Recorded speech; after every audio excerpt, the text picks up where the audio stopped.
$5,000 giveaway. Place an order. Someone. $5,000's a lot. Giving away 5 in how many minutes? 2 more. 2 more minutes? In a circle for 72 hours. I'm going to the dive. All they had to do is buy merch. Get that out of here. Who is this? Thank you, Ashley. Guys, 1 minute. $5,000 giveaway. Guys, it's good quality too. Yeah. I just wanted you to know These that. shirts are I don't epic. think we talked about After we fix them. But no one remembers that. They're good quality and they're signed. Ooh, my neck. Ooh. Ooh. My dresser's just filled with merch. Grip your hands. I know my hand kind of hurts. It hurts. Make us suffer. Buy merch. Never thought I'd say something like that. Make him suffer.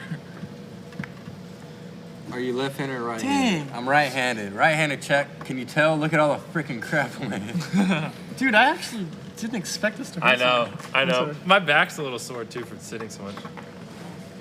Dang, we should get massages after this. Yeah. If You only tryna- COVID wasn't a thing. That's true. I didn't even think about that. We could just massage each other. Yes. No, that means I massage you, Carl. Yeah, that's Some all that reason I means. get Is to- that This is my right hand, guys. Guys, this is my left. Tyler, can you come over and massage me? I gotta sign shirts. Yes, we're signing hoodies. All right, Daryl. Time is up. We're going to give a random order $5,000. Someone donates 100 and says, hi. All right, thank you. Hi. Hey. So, Daryl, can you pick a random John? Not a guy named John, just like a random person. Don't pick someone named John. Rob, Okay. Pennsylvania. Rob from Pennsylvania. Nice. Congratulations on 10, or no, it's a habit. $100 bills right here. So, What's $5,000. So what do you order? What? Small black shirts. Small black shirt. Wow, what a Really come up large. that was. Let's job, just Rob. finish that off. We did that to your dad's house, Chandler. Oh, yeah. Except we left 50 grand. And furniture. All right, Rob. You just won $1,000? $5,000. 5,000. Oh, my gosh. Big difference. Yes, very big difference. Shout out to Rob for the $5,000. Rob, comment in chat. Yeah. Tell us where you're watching from, Rob. Someone's changing their name to Rob right now. Shout me out. Rob Did it. Sesternino from Survivor Season 6 Amazon. All right. Hey, Los. You just threw me a black shirt. Just find one. All right, I'm gonna read chat a little bit. I'm gonna start off by reading TikTok chat. Then I'm gonna read Insta chat, then YouTube chat. Everyone comment stuff. I'm gonna read. Wow. All right. Yo, Los. Hey, my friend just ordered a limited shirt. Shout out to Cam. Boom. Thanks, man. Is that it? All right. Okay, here we go. Thank you, Jason Arms. Jackson. Jackson Arms. Didn't read it. What did he say? I hope that one day I can make an impact. Someone's like, oh, thank you. Hey guys, hope you're having a good day. We are OG. All right, and Rob's having a great day. $5,000 in his shirt. Wow. Imagine just getting $5,000. I know. Imagine no not reason. watching the $5,000. He's already won more money than me. Jackson has more money than Carl. Where's Chris? Chris is with his family. He's taking care of his son and his wife, so he's not here today. Being a responsible person. For Yeah. Rob. He's doing things responsible. All right, here. Shout out. Let's do this next giveaway a little different. Instead of giving one person a bunch of money, how about we give 3 people who order, 3 separate people, $1,000. Ooh, you heard that? Does that sound like a Everyone good heard idea? If we can get 10 minutes. Okay. So 10 minutes, I'm gonna give 3 random people $1,000 each in 10 minutes, okay? I'm gonna go check the back end on some stuff. Chandler, can you take over for 5 seconds? I'll be back in 5 seconds, wheel in. Okay, 3 orders will get $1,000 a pop. All right, y'all know how much that is, right? Tell them what they can buy. 3,000. So that's 3,000 divided by 3. And we're gonna go with 1,000 each. That's my final answer. You just start talking nonsense. I don't think you're saying words. So apparently we're giving away 1,000 each to 3 Yes. different people, apparently. That's what the boss man said. apparently, the roller coaster ride was rolling. Oh, man, I'm so tired. We're gonna get back. Chandler is cool.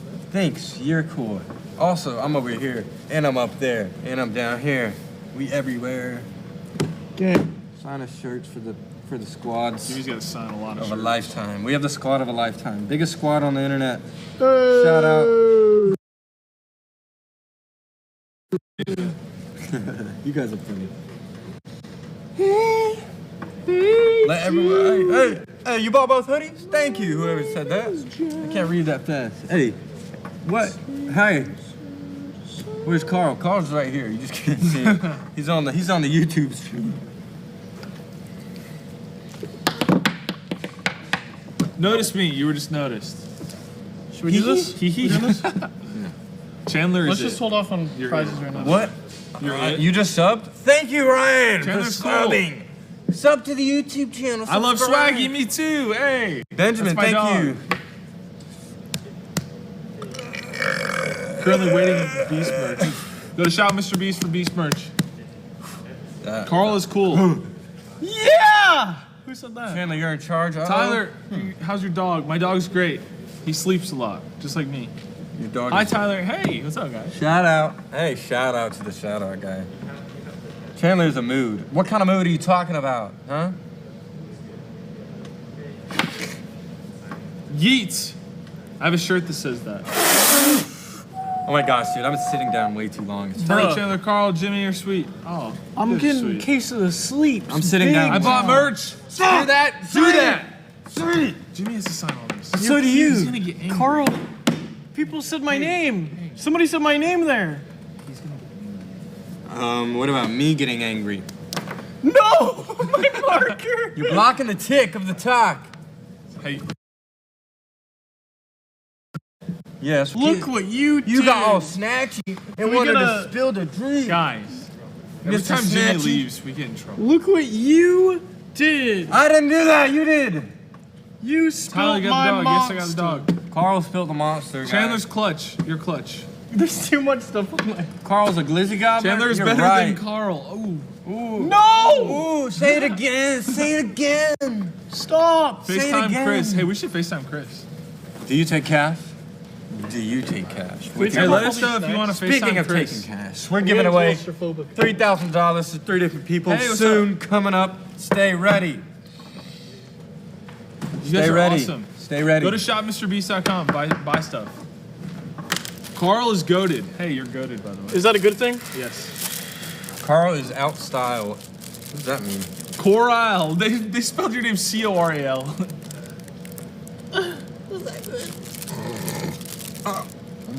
More. Wait. I keep seeing this mannequin and it looks like it's Someone over. said they bought merch. Shout out to you Why guys. can I for never buying get out of here? What the- merch. We trapped you on purpose. You're so aggressive. Dude, I'm tired and exhausted and energetic. Carl. Chandler is way better than Carl. Carl is cute. Carl's a boomer. Wow, that is like the most inaccurate thing I've ever heard in my life. I'm like... I feel like I'm the E-boy. opposite. What the freak? Get caught. What are What we are you doing? doing to me? Let's sign the shirt. Let's, Give me oh yeah, there's shirts. Hey, there's shirts to be signed. Oh, someone said Carl was stinky, and they donated $55 just to Toyota. Someone said Toyota. Hey, we love a Toyota. Hey, Spam. we love spam. Spam Good. Okay, boomer. Carl, they want you to dab on the TikTok. Hey, all right, one? Chandler from now Fine. on is going to read every chat, including TikTok and Instagram. Go. No, you got to say it out loud. Oh, Say it out loud? Yeah. Read it out loud. Oh, that's kind of. Carl is cute. That's what he said. Carl's cute. Carl's cute. Carl, oh my Carl's god. Pixar. Oh my god. Get off me. Carol is weird. Somebody said, hey, Tyler, less than 3. Oh, is that a heart? Oh, I get it. Oh! All right, let's see what these super chats looking like. Oh, I hate hoodies. Shop Mr. Shop Beast. Mr. Thank Beast. you. Yes. Ooh. Go shop. I love you there. guys. You're the best. Thanks, Love you Adam. too. Keep up the hard work, Chandler. We believe in We need you. a Old silver winner fresh. marker. If I donate 1 cent, if Chandler does a black flip or a back flip. Can you do a backflip? No, I can't. Here, do that. Chandler, I'm back. Oh, let me trade with you. We got more viewers. I got Stop doing that. my butt is so sweaty. Oh, okay. I gotta just air out real quick, dude. I know. It is nice when I Look at stand the up. Apple Jacks. I gotta air out my booty. It is nice when I stand up because my butt cools off. For once. God, I can smell it. Hello. It's so Okay. horrific. I'm Chandler Here's for the now. gold bond. Oh, stuff stuck together. Hey, well, if you're Chandler, talk to your TikTok. Hey, what's up, me guys? Me? It's me, Chandler. Hello. Yo, are you just trying to steal my thing? Chandler's a good person. Jimmy, we got more viewers. It went up. It went up. Well, they don't We were reading the chat. Are you winning, son? Are we Really? winning? I feel like we're losing. We're way behind, right? I sweat. Oh, my under- Yeah, let's sign this stuff. I try to not put you too far behind, Jimmy. Remember, if you're watching, don't leave because it hurts my feelings. Carl is poop. What does that mean? Did I announce a giveaway before I left? Oh yeah, 3 random people that buy merch will get $1,000 each in their package. Don't forget, we'll give you guys another like 5-6 minutes to go ahead and get that purchase in. Can I marry Chandler? I mean, you can do what you want. You know what? I'll allow it. I'm a minister. You know I'm Yeah. an ordained minister? You are Yeah. ordained. I forgot about that. That's so strange. Let me know if anybody needs to get married. So TikTok, Shop Mr. Beast. Instagram, Shop Mr. Beast. YouTube, Shop Mr. Beast. Get a purchase in. If you buy the limited edition stuff, which we only have like 4 hours left on now, something like that, we will sign it. Or by we, I mean me. Shop Mr. Beast is our merch company, by At the the way. bare minimum, Jimmy will sign it. It's where you buy the shirts at. ShopMrBeast.com. That's the new jingle. Can this be our outro too? Shop Mr. Beast. Carl's best. Wait, It's not true. Then why has he not won money? but I am good at video games. Oh, someone 1v1 me in Super Smash Bros. I could take anyone. Brady. I suck at Smash. I already proved it. I beat everyone, including Brady. But nobody could see my villager. Everybody be honest, my villager's great. Shut up. Carl's the best at getting second place in Super Smash. Okay, yeah. No matter how many Hey, players. so Carl, I'm getting married Halloween. Come You know what? Since you paid me $10, or since you paid Jimmy $10, for our 40 million subscriber video. Carl, why don't you go to our wedding? done. I'll ordain it. You just have to be in the city, Portland. Because that's the only place I'm allowed. Really? Yeah. you You have to wanna do it like by So you want calendar. to tell us why you can do weddings in Portland? Because my sister's getting married. So you got ordained? Because Yes. Because of Corona, so we can't really have that many people at the wedding. Oh, really? So they ordained you? Yeah, so I'm going to, what is the term? Marry her to her husband? Oh my God. I guess. How old is your sister? 24? 24, I think. All right, Carl hates his sister that he's ordaining. Carl left. I'm getting more hotties. Oh, We're I thought you did your thing when you ran away. Don't worry.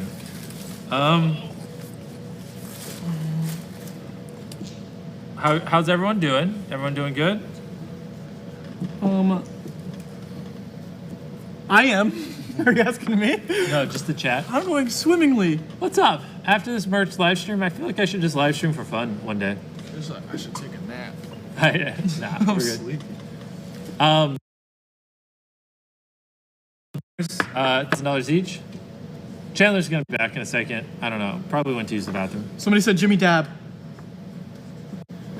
Clipped. Let's go. Do you guys watch Stranger Things? Never seen it? Season 1. Is this even real? Yeah, I mean, we're just signing merch. If you buy the limited edition merch, we'll sign it. By we, I mean me. I'll try my best to get them to sign it. Draw a unicorn. I'll give it my all. There you go. Signing merch. If you buy the limited edition what'd he say? We'll sign it. By we, I mean Can you give advice for growing a channel? Here, guys, ask me YouTube questions. I can give you guys some advice on how to grow bigger. If you want to pull 20 million views a video, I can tell you. I don't mean that in an arrogant way. I mean, numbers don't lie. Give advice for growing a Except for channel. school. Here, guys, ask me YouTube questions. Yeah, ask me YouTube questions on how to grow bigger. If you want to pull 20 million views a video, I can tell you. I don't mean that in an arrogant way. People on Facebook like me? Everyone on Numbers don't lie. Really? Hey, I love Facebook. Carl's face scares me. If you look at our Facebook live stream, we're doing the same stream as YouTube. People are just talking about Carl nonstop. Yay! Carl, are you my dad? I am now. I officially adopted everybody. Who's the guy on the right? Facebook, we love Carl. YouTube, who's the guy on your right?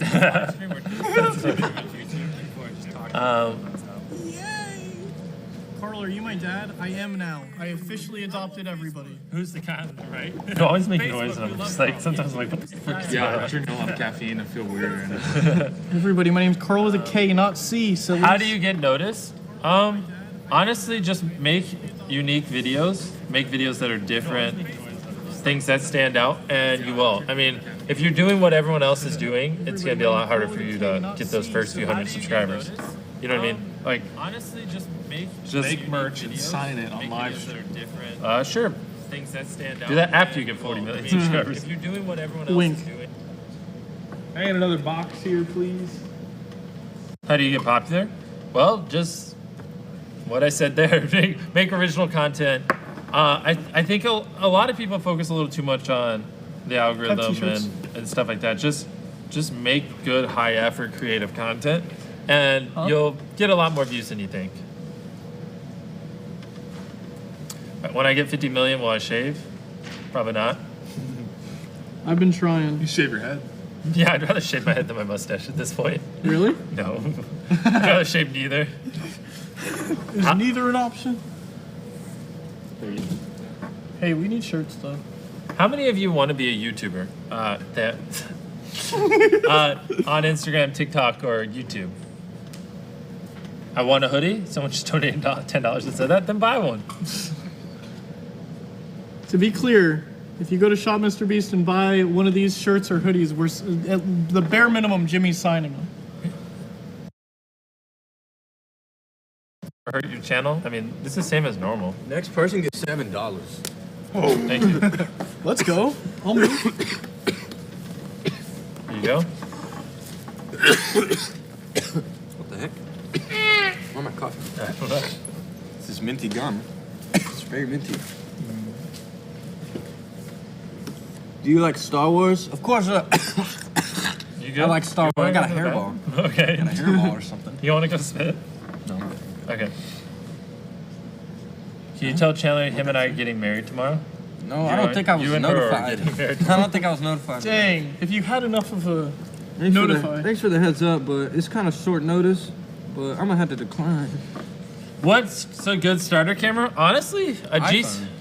I mean, yes, if you can't afford anything, use your phone. But if you can't afford something, I would use a G7X. It's not that expensive. They look great, versatile. I love G7X. Do a British accent. Carl. Hello, love. It's me, Carl. Very nice. Okay, Daryl, I think it's time we give 3 random people $1,000 each. Here, just Los, can you just go over there and write them down and just hand it to us? Here, Los, go write the names down and just hand it to us. We don't have to keep going back and forth.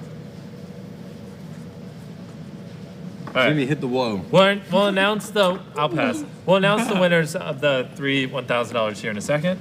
Oh man, gosh darn. Go to shopmrbeast.com. Shopmrbeast.com. Cop the limited edition merch. It'll be gone in 4 hours, and if you buy it, we'll sign it. Dang. That's crazy. Good times. Have we been here that long? They make time that long? Dang. They made time that long? Yeah, Jimmy's getting a case of the sleeps. Chandler, you're the best. No cap. What kind of cap though? No cap, No dog. cap, silly. Oh, that makes sense because there's no cap. Chandler, do you like cats? I love cats. Cats Can are you have better. a shout out? Sure, Banana. Shout out to you. Who won the riddle? I want a sweatshirt so bad, then buy one. Please pick me so I can help my mom. I don't know who won the Okay. riddle. I mean, I don't know what names are attached to them. I wish I could. That makes me sad. Can you tell Um, Tyler I appreciate him? Hey, Tyler, somebody appreciates you. I feel so appreciated on Oh, Chandler's somebody TikTok. does, but No, no, no, no, no. Hey, go get some popcorn and watch the stream. How about that? except keep the stream on when you go. Duh, why wouldn't they? Then they would have to bring it back up, which would take way long.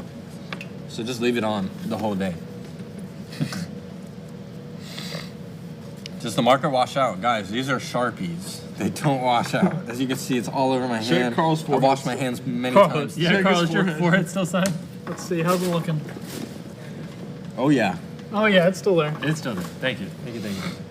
Thank God I'm so tan so you could see it so distinctly. Draw a cow? Okay, I'm gonna draw a cow. You get a hint for the riddle? Tyler, what's a hint? There's multiple steps. It's already done. This is a cow. There's 26 steps. Slap Chandler? Don't do that. Can I do it? That's another one. They didn't say one person. They just said slap me. So should we all? No. 3, 2, 1. That wasn't that bad. It wasn't that Zoinks, bad. sir. It wasn't that bad. I love your vibe. I love your vibe. I want to say it like that. Because that's exactly how they typed it. Vibe. Yo, y'all trying to make me say some wild stuff. What editing app do you think is good? Premiere Pro. Premiere. Premiere Pro. What's that? Or You did it? two edit. iMovie. Carl's now part of the squad. Don't get iMovie. It's terrible.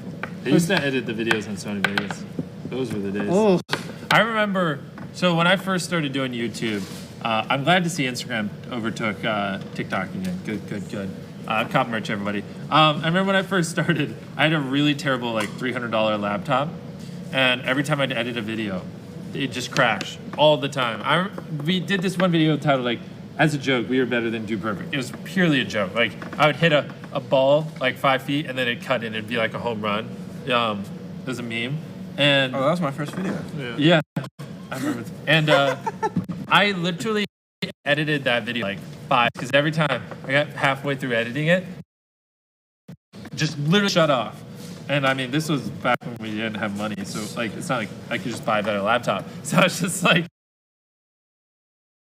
the video before my laptop just randomly turned off. And Why didn't you save it? Halfway through. even when I would save it, for whatever reason, the project files wouldn't open. Dude, the laptop was probably trash. corrupt. I don't know, man. It was brutal. Sony Vegas Wait, was is it that fat laptop? Yeah. Real big one? Yeah, the You one gave that to me. This one. Did I? I have it. Lovely. Don't do Well, it. that It was doesn't work. It was brutal. It was really brutal. Do them yet? Yeah, just do that last one. And then Oh, hey, we gotta give the people We're about their to, we're about to $1,000. announce them. Let's just, after we finish this pile. No, stop. Wait, who's that one The go to? $1,000. Okay. Oh, so we're done? We're waiting on the last one. Do the $1,000 ones. Okay. Okay. Now it's time to announce the winners of the $1,000. All right. Here's the first one. Do you want to read that? All right. So, what is it? That's you. That's your turn to read. What is it called? Suzanne. Suzanne. Suzanne? Sam? Suzanne. Suzame? Suzame from North Carolina. You ordered large. Just got $1,000. Congratulations. Here's your 1,000 smackaroonies. We didn't sign them. Thanks for ordering. Yeah, we got to sign the shirt. Let's all sign it. Except Tyler, of course. I'm gonna sign it twice because Love I the hate my vibe, first guys. one. Here, I'll sign this one already so I don't have to keep walking around. I'm just gonna sign There we Chris's go. name. All I right, think here's it's your better. $1,000 in your shirt. There you go, Tyler. I'm putting Chris's name for you. How about 12 shirts? Thank you. Okay, here's the next one. All my homies stand people who buy Who's that? 12 shirts. Is that Jonah? Joanna. Here's Joanna, one. I'm just gonna 2X from Ohio. Joanna, here's your $1,000. Thank you. appreciate it. And Your video. Here you go, we're signing Joanna. hoodies and shirts. And then here's the last one. All right, Dane. Dane from California. Wow, that's great, Dan. Congrats, everybody, on $1,000 each. Anybody? Huh? Congrats. $1,000. Congrats. Congratulations. Can I buy the shirt that Chandler's wearing? Yes. That's what we're I think they promoting. mean this literal shirt. Yeah, you Oh. want my actual shirt from the one I'm wearing? How I mean, I'll take it off. about this? Auction that one for charity. Do you, I'm gonna give one random person who buys merch within the next 10 minutes. We're gonna throw Chandler's current shirt in your package, and I will write Chandler's shirt on it. So you I was know. about to. So that's our next giveaway, Daryl. Is that okay? 10 minutes. One random person is getting the shirt off of Chandler's back. But it's my shirt. I hope they like the channel. Because it's not. They're gonna be I confused. bought a shirt and a hoodie. It's some Thank like you. random old guy. He's like, "Who is Chandler? Why does this shirt smell like crap?" Hey, Dang, Chandler's gone to the bathroom like Actually, 4 you smell times. good. You're good. all right, All right. all right. It'd be a lot. Can I have Carl's shirt? Someone wants your shirt, Carl. This one's not the same shirt. Does that matter? Yeah, he doesn't even have. All right, in 10 minutes, we're gonna give away Carl and Chandler's shirt. I get to keep Okay. my So- shirt. Somebody's gonna get my shirt. Here, Oh, yeah, someone give, donated $100. Here's Charlotte. To Thank show you, Deadeye. One of those shirts. give, Awesome. give mine with another shirt because I don't actually have this shirt on. Yeah, of course. Okay, good. That's what we're doing. So make sure you cop an order if you want the shirt off Chandler's back and Carl's back. I love pie. Someone Thank donated you. $100 Thank to you. say that. Thanks, Dante. We love you, Dante. Dante is epic. Can I have And we Tyler's also hat? love pie. It's up to Tyler. Yes. Dang. All right, in 10 minutes, that is a we're big giving deal. away Carl's shirt, Chandler's shirt, and Tyler's hat. All right. All right, that's Someone it. said, "Can I have Tyler's shirt?"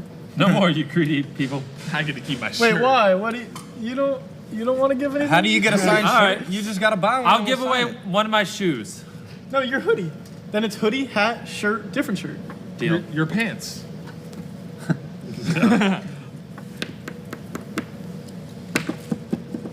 Tell us about when Jake Paul came to your house. I mean, just hung out. He just hung out. We played a little bit of Uno. Yeah. And he never played before, so I was like, huh? We taught him how to play Uno. Good times. Yeah, that was basically it. You smell nice. Thank you. I already told him that. Thank you, guys. I don't know how you're smelling me through my phone, but that's cool. Smell me through the phone. It's the hit sequel Oh, it is. Smell me through your phone. to the Soulja Boy's "Kiss Me Through the Phone." Oh, Do you guys sign hoodies as well? Yes. Can I be your girlfriend? sup, Carl? Oh, wait. Yeah. You can be Carl's girlfriend. Carl single, yo. But you probably still can't be my girlfriend. I'm sorry. Carl out here. rejecting. Shout out Georgie. Carl, quit rejecting. $500 something. Not dollars. 500 DKK. Thank you. I don't know what it is, but thank Donkey you. Kong coins, Hey! but with a K. That's a national currency. Remember when Jimmy went to Nelk Boy party? Actually, that was Jimmy's party, and they were there, so I don't No, know. there's two. Oh, you went? Yeah, there's one where they had like the $10,000 Pong tournament. Oh, I wasn't there. Yeah. You were there? Yep. It was fun. Dang it. I just like hanging out with other YouTubers because like other YouTubers are like one of the few people in the world that like kind of get us and understand like what we do. I don't know. It's easy to relate to other YouTubers, so I like being around them. You So wouldn't it's always understand, fun. I Mom. would have won that Pong tournament, just saying. Yeah, he's insane at Pong. Facts. We just play water Pong, Yeah. and he's like crazy at it. All right, I'll be right back. You guys take over. Now I want to play water pong. Yeah. I'm really good at trick shots, though. You got to be honest, right? Nobody can beat me. Carl, you're good at like making me Nobody. laugh at the pong. What? You're good at making me laugh and screw up.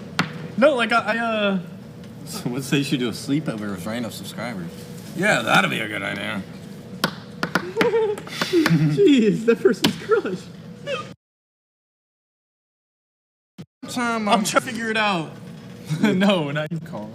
I don't know. I just got older and kept shaving it. Facts. From what I had little stuff, and I kept shaving it, and then Oh, I just gotta Sidemen get old. collab. no. Sidemen, what are we? Bad I at want Tyler's soccer? hat. We bad at YouTube. And buy merch. Bad at soccer? Tyler has a dog. He's amazing. He sleeps a lot and he snores. How long until you stop? Until you guys, I don't know. Tyler has a dog. How long Sleeps a till we lot and he stop? snores. We got like what? Hello, Chandler. You're my Sidemen favorite be YouTuber. like, 4.5 hours left. soccer? Don't you mean YouTube? Getting Carl on Dang it. Survivor. That Football. was one of the Who said it? things. Who said it? Where was that? YouTube? Yeah. Yes. Carl for Survivor.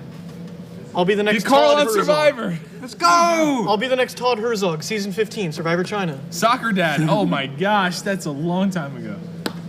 Where's who? Call Jimmy Chandler our baby. Can I work for you? I want you, Chandler. That was just straight up. Stop reading all of them out loud. Just read ones that should be. Oh, those are the ones that are funny. Yeah. Jimmy, say hi to Carl for me. Jimmy's not here. Yo, you guys are typing so quickly. Tyler, did you adopt a dog? I did. Do y'all like chicken nuggets? Hey, I really do want one. like chicken nuggets. Yo, chicken nugget. That's Dude, the... chat's popping off. Chat's popping. Chat's popping off. Yo, let's go. Chat is popping Carl off. is a cutie. You actually beast. Yes, we are.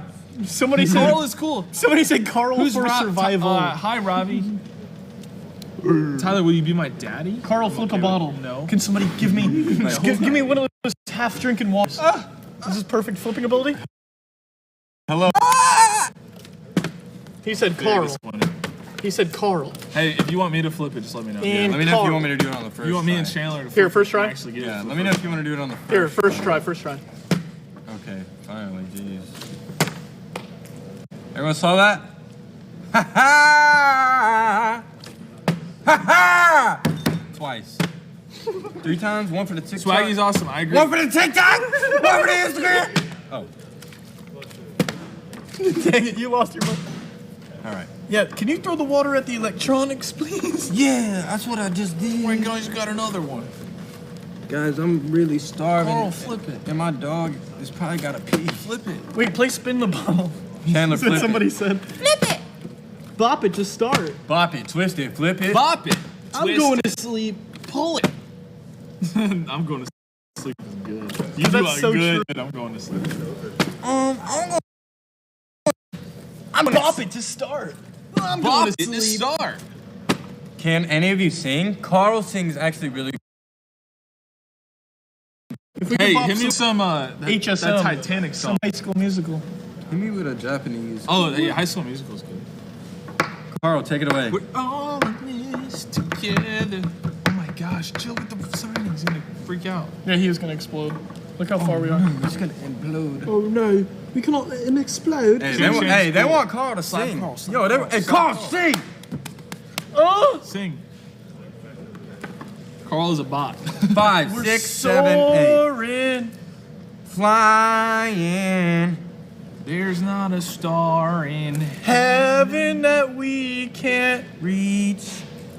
if we're trying. Yeah, we're breaking free. You watched Oh, the I'm movie 80 breaking times. free. I know you know I just had stage fright. Do you know the song? In a way that's different From who we Bring it in, are. bring it in,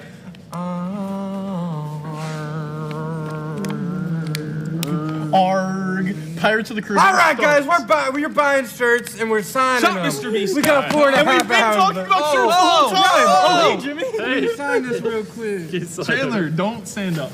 I keep forgetting this is my chair. Yeah, I was looking. You know how many viewers we have on Facebook? How many? Wait, hold up. So on Facebook we have. Jimmy, Yeah. I do need that one shot for the 100 times. I gotta use it. Okay, we'll use it in 1 sec. We have 500 viewers on Facebook. Dang. It's just Mom, thanks for sticking with us. I love it. Roasting Why? I'm them. about to say, they all quit. Doesn't work. Aren't you guys busy being old? Yeah, they are. Why do you think they watch them on Facebook? Extra. Hey. Read all about it. All right, here. TikTok, Instagram, you're not going to see this, but we developed a really cool effect that I want to use. So, hello, YouTube.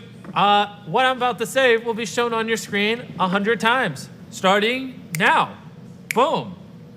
Look at Hi. that. You see us 100 times. Now bring us back to not 100 times. Okay? Now take us back to being 100 times.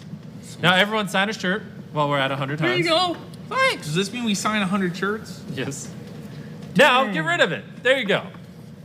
We spent a lot of time setting that up, so we had to use it.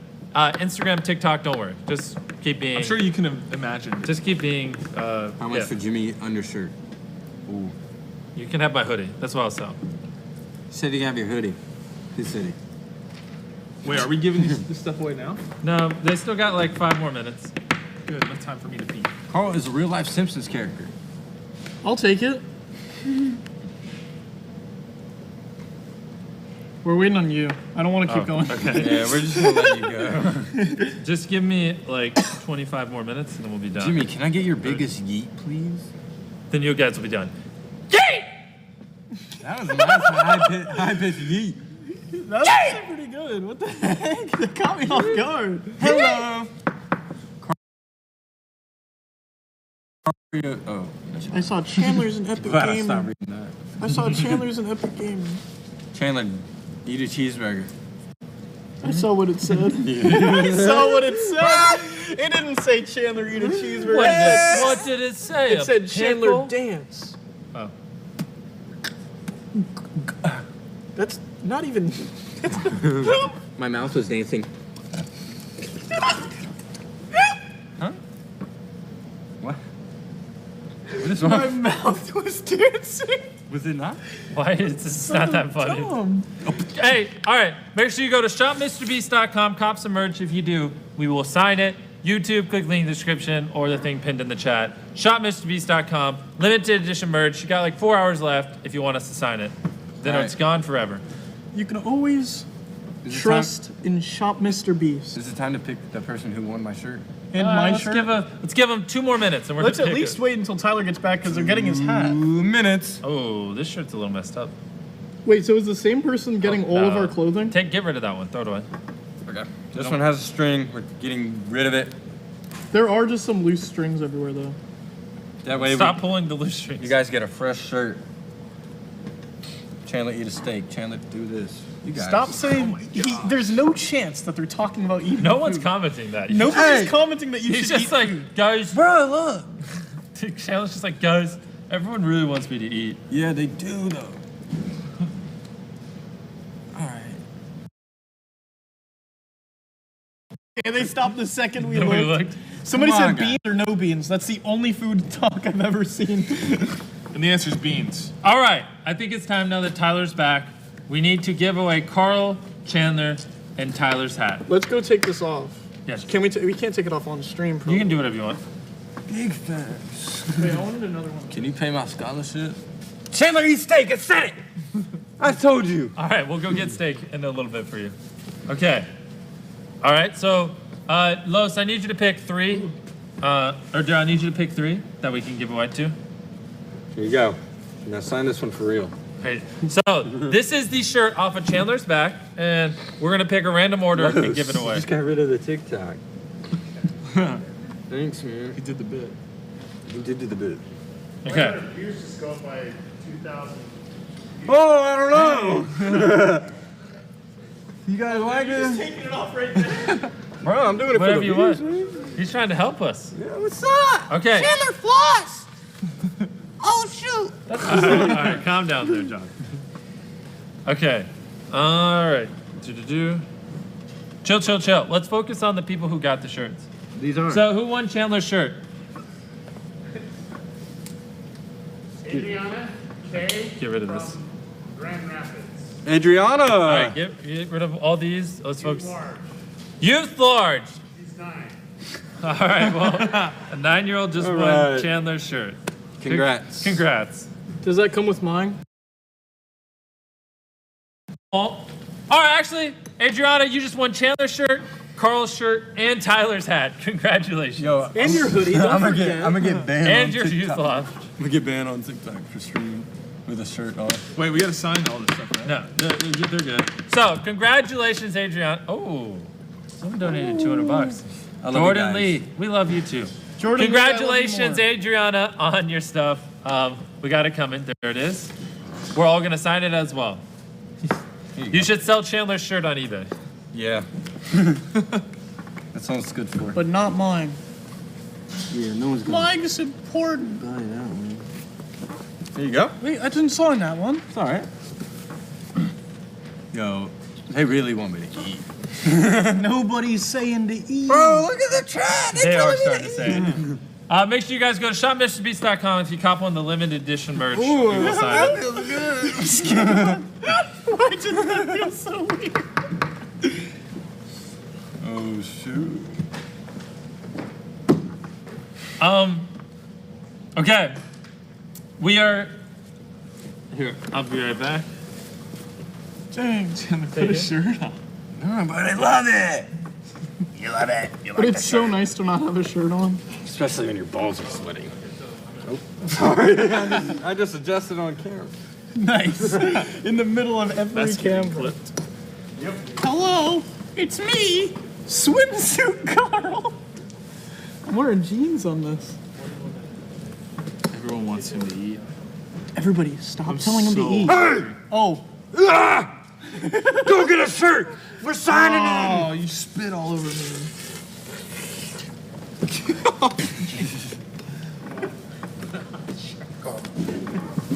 ow. Do I really need to put her Chandler, It's eat so Carl. comfy. Ham. Yes, ham. Give me that sandwich, baby. Someone said Shrek twerks. How'd you guys know? All right, boys. I got a ham and mayo sandwich for Here, y'all. pop back down. Let's wrap. Let me get right here, brother. Here, bust just a- give me 20 more minutes and you can eat. Bust Just 20 a minutes. Oh, I thought it'd be fun. Okay. I just. Chandler, I think your phone died. No! All right. Oh my god! Guys, please, just sit down, please. I don't know where Chandler's getting all this energy from. Everybody scoot. It's just a sandwich. Okay. All right. Don't mind him, I have a everybody. He's bite? going crazy. All right. We are gonna go for 20 more minutes, and then we're gonna take a break. And I'll keep signing after the stream. So, guys, just give me 20 more minutes. If you want your order signed on stream, you really need to put it in now. Or this in. I mean, you still have like 4 more hours to buy this, but But on stream, it's now or never. yeah, 20 minutes. Do you have to eat so aggressively? Yes. Hey, to be clear, Sorry. So and, There's some breadcrumbs. and 20 minutes too. And to celebrate ending the live stream and how much fun this has been. Jeez, what is wrong? with you? breadcrumbs. breadcrumbs. Calm down. Give this away. Chill. Please, calm down, guys. All right, in 20 minutes too, we're gonna give away $5,000 to one last order, and then we're in the stream to a final order. Then we're ending it. If you buy it after the stream, I will still sign it, so don't worry about that. But you gotta sign stuff. You sign it too. Oh, that's what this stream is? Wait, was I supposed to put my name? Oh, shoot. I've been signing Jeff this whole time. I have said my name, Jeff, on so many shirts. That's funny. All right, you guys have 19 minutes left to buy stuff from shopmrbeast.com. Limited edition apparel if you want us to sign it. If you want us to sign it on stream, you still have like 4 hours. If you buy it after the stream, I'll still sign it. My hands are so inky. This me senpai. Notice me. I'm trying it. These ones are bigger, so I can finally doodle again. Great, now we're gonna go slower. I just sold my shoes on StockX to buy your merch. Thank you. That's dedication. Wow, that's actually nuts. I love you. I'll make sure to sign it. To be fair, he would have signed it either way. Yeah, true. You know what? Because of that. I'm gonna take a bite of a sandwich. I feel so weird not having a hat on. You want a bite? Yeah. Can you bite me real quick? All right. You... What is going on? It's so good. We've been on stream for too long. There is such thing as too long. You guys have been watching this stream I've all never the way streamed to... this long before. Only like an hour. You guys are getting weird Chandler. You guys got the stream to We've go never all the seen way one. to the weird side of YouTube. Okay, you guys have like 17 minutes left. Buy merch while you can. We're gonna give one last person $5,000, and then, like I said, I'll still sign off stream, but then we're gonna end the stream. Can I get a yeehaw call? Information Information from from Pete. Approved to get a yeehaw? You better yeehaw. It's not a super loud one, please. Just a minimum. Hit us. Just do whatever you want, Carl.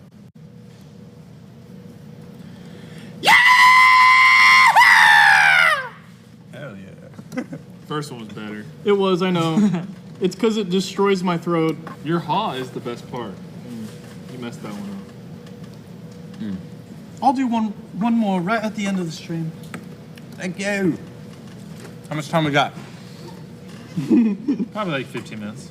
Guys, buy him now. We got 15 minutes Now left. or never. But you also have like 4 hours after, so. But not for us. It's now or never. Once in a lifetime opportunity to get all of us to sign it during the stream. So why not? Except Chris, because he's a baby. Chris be like, derp, I have a I mean- baby. Chris could sign some when he gets back. My ears hurt now. Sorry, Carl, they're I crying. gave them a trigger warning. Now you know why I try to suppress the yees. I can't hit them with a And the with a Hans. soft yee. I don't even know how to do a soft yee. Wait, is there a cap on Instagram live streams? No cap. Well, my Instagram live stream just ended. That's why you YouTubers are real. Oh, you only get an hour? I want Chandler shorts. Oh, well, my Instagram live stream was just ended. Bro, these my only shorts, though. Should I can't leave take the my Instagram live stream? One more. What? Let's do one more time. So should I delete it? No. Here's live stream. Yeah, or leave the VOD up.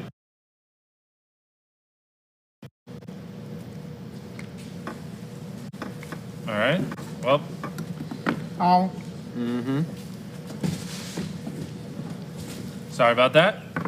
Take this. Is water wet? I think so.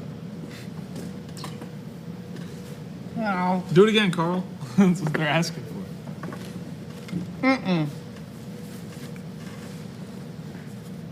Here you go. All right, you guys have like 10 minutes left until we end the live streams.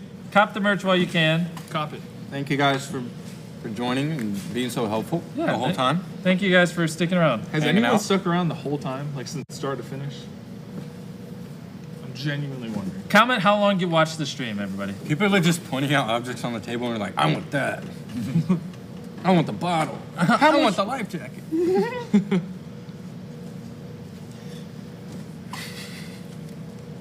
Yeah, if you use code Chandler, you get a penny off your order. Yes. Deal of a lifetime.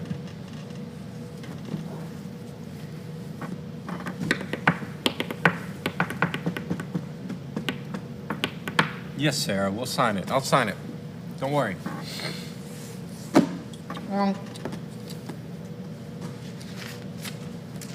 Who needs that?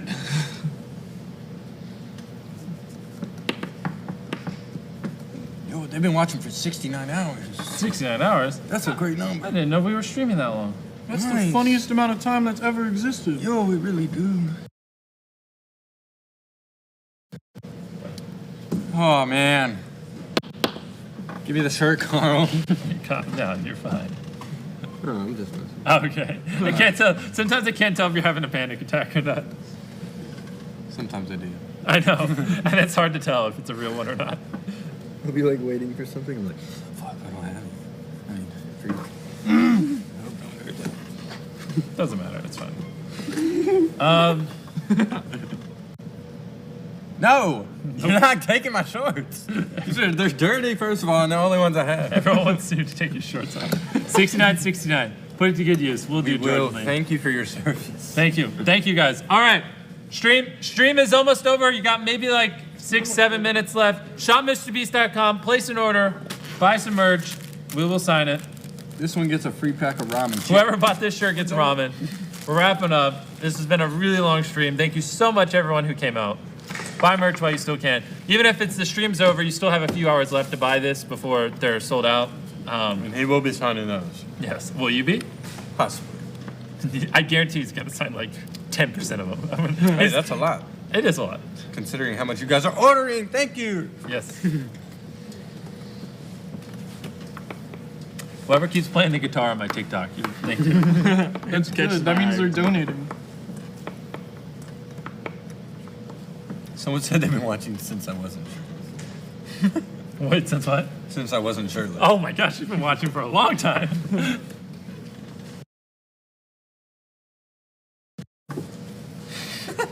Should go Well, get they better be. Stranded in the ocean. Test it. No. I love Dragon Ball What am I Z. gonna win a All match? right, a few more minutes, and then we're gonna give someone $5,000 and then end the stream. Thank you, Oh, everybody, yeah. so much for coming out. Last chance. Make sure you cop merch if you haven't already. We will sign it. Dang, I can't would believe it's hurry. coming to a close. Someone's I mean- gonna win a lot of money. We can keep going if you want to, Carl. I can't believe it's coming to a close. But you guys can still order after the stream's over. But not for long. Just bought a shirt. Love you guys. Thank you. We love you. You said that as I wrote "I heart you" to this person. Dude, someone's been watching since Chris was here. I've been watching since you FaceTimed Chris. Aw. Oh, that's a long time. All right, like I've been saying, we're wrapping up soon. buy merch while you can. If you want to sign on camera, probably like 3 minutes left. Then we're cutting the stream. Someone wants $5,000. Who would have thought? Well, Wait, really? I mean, statistically, you probably won't get it, but one person will. Hey, but there's always a chance. No, I don't even want to encourage people. You won't. But Somebody will. somebody's got to win, am I right? Chandler, beans or no beans? Beans. But also no beans. At the same time, Remember the you time know- I just pulled out baked No beans beans. and drank But- out of it? Chandler, you're my dad. You're my dad. woogie, woogie, woogie. Chandler, eat some beans. Can you please shout out Caleb? Shout out Caleb. All right, Caleb. My boy Caleb. All right, just a little bit more time, then we're wrapping up the stream. About to pick the $5,000 winner. Get your orders in. Thank you so much, everyone who came out. This has been a lot of fun. Chandler and I. Honestly, we'll definitely stream more in the future. This is cool. This is really cool. Yeah? So when we get close to doing, I can just record it from the stream and then just have it repeat. Sure. So the stream can so stay you up. can have everybody that's here if you want to, but you gotta tell them why and, Why the stream's gonna stay up? well, what's happening. Oh yeah, the that's time- right. time Oh yeah. Also, in case you guys forgot, the reason. I got it. Okay, let me know. More YouTube advice, please. You got 2 minutes. Well, here, let's pick the $5,000 winner before we do that. Okay, sounds good. All right. So, Daryl, who won $5 grand? Kyler K. Kyler. Tyler All right, let me see K. it. So, here, let me sign this shirt so we can get out the Wow. way. It was almost Kyler, okay? So, what? Here, take that. Kyler ordered an extra large. Kyler from Canada, you just won. Yeah. 2,000. Congratulations, boys. Give it a 9. Give it a Sign. Pisces. Green sign. No, signature. Stop sign. All right, while we're signing this, bot will help us fund our 40 million subscriber video or other videos similar to that. Thank you so much. Please don't shoot confetti. I don't want it. I don't. And thank you so much for coming out. All the orders will be signed by at least me. Hey, Kyler just sent a super chat. He said, "OMG, that's me." I'll try to get the boys to help sign some other stuff. Thank you so much for coming out. I genuinely appreciate it. And If we could do one that I can record now, all right, And let we're me know still when you start. Let me know when you start. recording. All right, guys, the stream is over. But if you go, no. Can't we just record it normally and then upload it? Or do you have to record it from the stream? I can do whatever you want. We're trying to record a clip that can just play afterwards so people know. All right, everyone watching the stream, I'm gonna record a clip that's gonna play on loop afterwards, so bear with me. All right, go ahead, hit record. All right, if you see this counter right here, this is how much longer you have until our limited edition merch is no longer available. This merch was available for 24 hours, but now there's only a little bit of time left. And if you buy it before the timer runs out, I will personally sign the merch. I'll do my best to get these boys to sign it as well. I can't guarantee it, but I will, no matter what, sign every piece of limited edition merch that is bought. And yeah, thanks for coming to the stream. Okay, now that those nerds are gone. Here you go, pass it down. Dude, look at all this. I'm like that dude off of Fantastic Four, Silver Surfer. Is that a good clip? Okay, so take that. Loop for afterwards. Everyone that's still here, thank you so much for coming out to the stream, especially all you guys that watch 5-6 hours. You guys are amazing. TikTok. Thank you, guys. Thank you guys for sticking girls. around. And Well, everybody. I'm gonna keep grinding out these shirts. If you place an order, it might take a while. We got a lot more orders than I thought, so it might take me, a little while to sign them. So be patient, getting them in. And I love you, Denise. thank you for coming out. We love all of you. Bye, bye, bye, bye, bye. I'm gonna end the TikTok Bye. stream. 40 Goodbye, million would be everybody. awesome. Love you.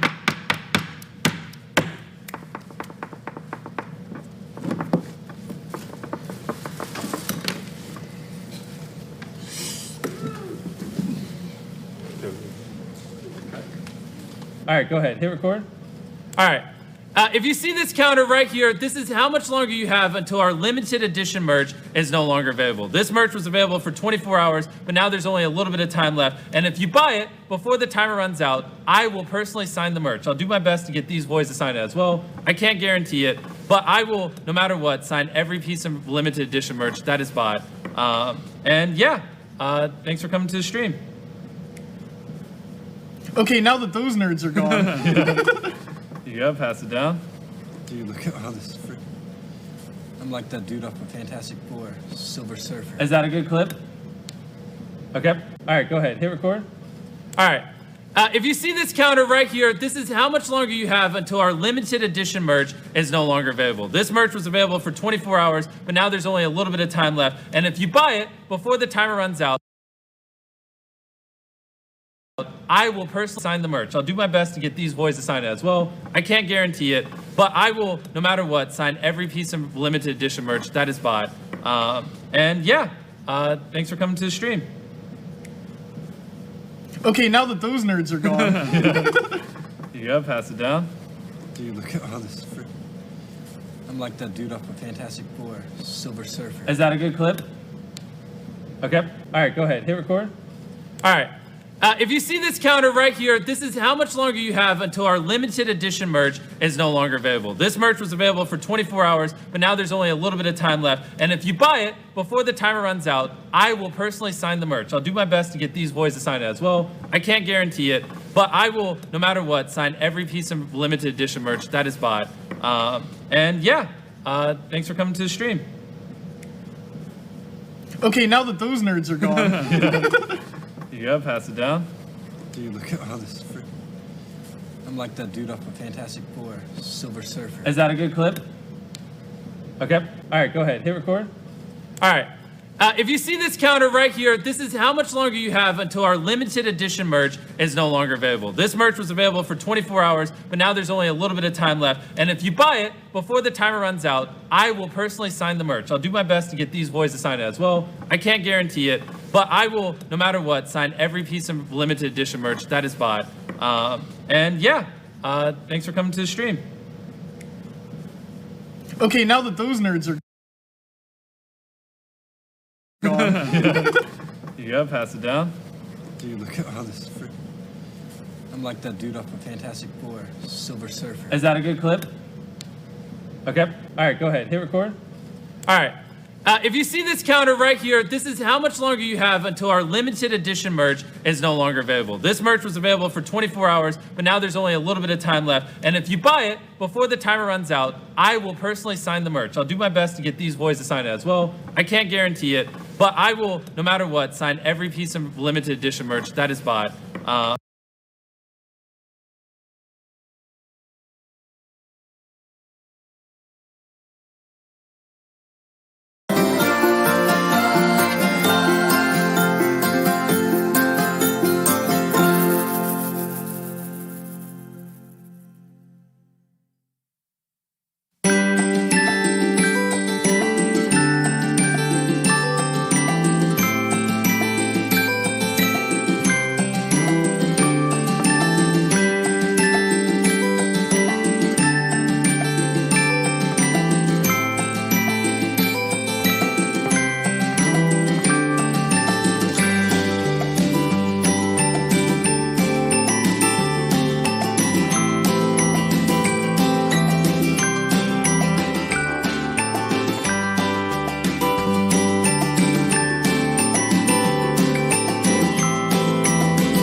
to the Carolinas and starts moving over the United States, calling up the eastern seaboard, that the main convective activity and rain bands will be very much the strongest on the northwestern quadrant of the storm as it begins to interact with this trough a bit more.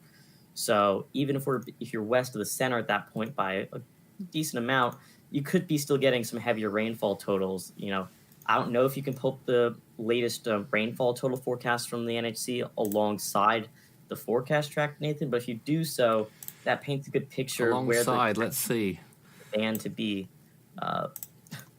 Just because, you know, it actually paints a good picture having them side by side of where they're expecting the rainfall threat to lie, a bit west of the center of the storm. And that's going to be mostly in relation to that convective activity. Yeah, you can see that that there. we're expecting mostly to the north and west of the center. Are you seeing that now? Yeah. Yeah, And we are. that's a really good depictor of it because you can see, you know, let's say 2 p.m. Tuesday, they're expecting this to be over, you know, the Virginia Peninsula, parts of Maryland and Delaware around that time frame. But the worst rainfall associated with it at that time, they're forecasting to be further west inland into potentially more populated areas of Maryland. So just a hint that even though the track of the storm looks like that on the left side of the screen, that impacts do extend significantly away from the center. Always keep that in mind. And significantly outside of the cone as well. That's true, especially at the very starting point. Yeah, absolutely. There's a good starting point. Very true on that point. Now that I've actually seen the Weather Prediction Center's cone at 4:30 versus the NHC cone, Charleston's actually got a little bit higher risk. They are in that orange, which is, I believe, that 6 to 10 inch area. And that does really illustrate your point, Strat, that the northwestern side is going to be the higher threat quadrant when it comes to Isaias making potential impacts and eventual landfall. Yeah, and again, like we've said, where exactly it goes is going to matter, a good amount. We've seen this wiggle with the cone to the east at the 8 p.m. advisory, with it going at the east of where they're expecting it. So that exact direction and location is going to matter significantly for at least the worst winds, and for that kind of swath of land right now from South Carolina to even up into Vermont, where they're expecting 4 to 6 inches of rain. How far east or west this goes as it goes up the coastline is going to be very important in determining where the worst flash flooding concerns are going to end up being. Yeah, I mean, it's gonna be something to focus on if you're in any of those areas, something to be prepared for, and something to definitely be cautious of. Nathan, go ahead. I have some news from the NOAA Recon. Okay. That's been in there. Its readings seem to show that the low and mid-level sensors are almost completely aligned now, with the lowest wind maxima happening in the same place. Oh dear. That's not good news. And the radar Definitely appears to show the mid-level convection wrapping around the central point rather than just rotating over it. Yeah, I thought I saw that as well. It's that's not a good sign for the future of this, and that means it could intensify into a hurricane in the next couple of days. It moves towards the Outer Banks and North Carolina. Well, I'm talking Outer Banks. It might be heading that way later on if that track continues to shift east. Yeah, but of course, the longer it's over water, the better the chances, perhaps. But for tonight, we are now out of time. Thanks very much for the support that we've received during this event so far tonight and during the last few days. Quite amazing, actually. We hope we're doing a good job. And we'll still be doing plenty more over the next few days as well. And you can follow us on social media for updates in the interim on Facebook and Twitter. Search Force 13 all in text. Strat, what happens now? Well, once this stream ends, after a few minutes, if you're on the link youtube.com/force13/live, it'll, when you refresh the page after a couple minutes, it'll redirect to our automated stream automatically. We do have this automated stream that gives a 24/7 feed of satellite imagery, updated graphics, and information. And that's actually the pinned comment now. So if you still want to get some of the information in a graphical form, make sure to go there. It'll be posted again as well. And it's actually the top thing in the description of this live stream as well. So if you want to get latest information from that stream, make sure to go there. And overall, thank you so much for watching. We really hope we've been helpful, at least in some way. And if you really think so, hitting the subscribe button is always really kind to us. And if you are in the path of Isaias, as I'm sure plenty of people in the Eastern Seaboard that are watching this are, please stay safe, up to date with the latest information from your local officials about your exact location, and stay prepared.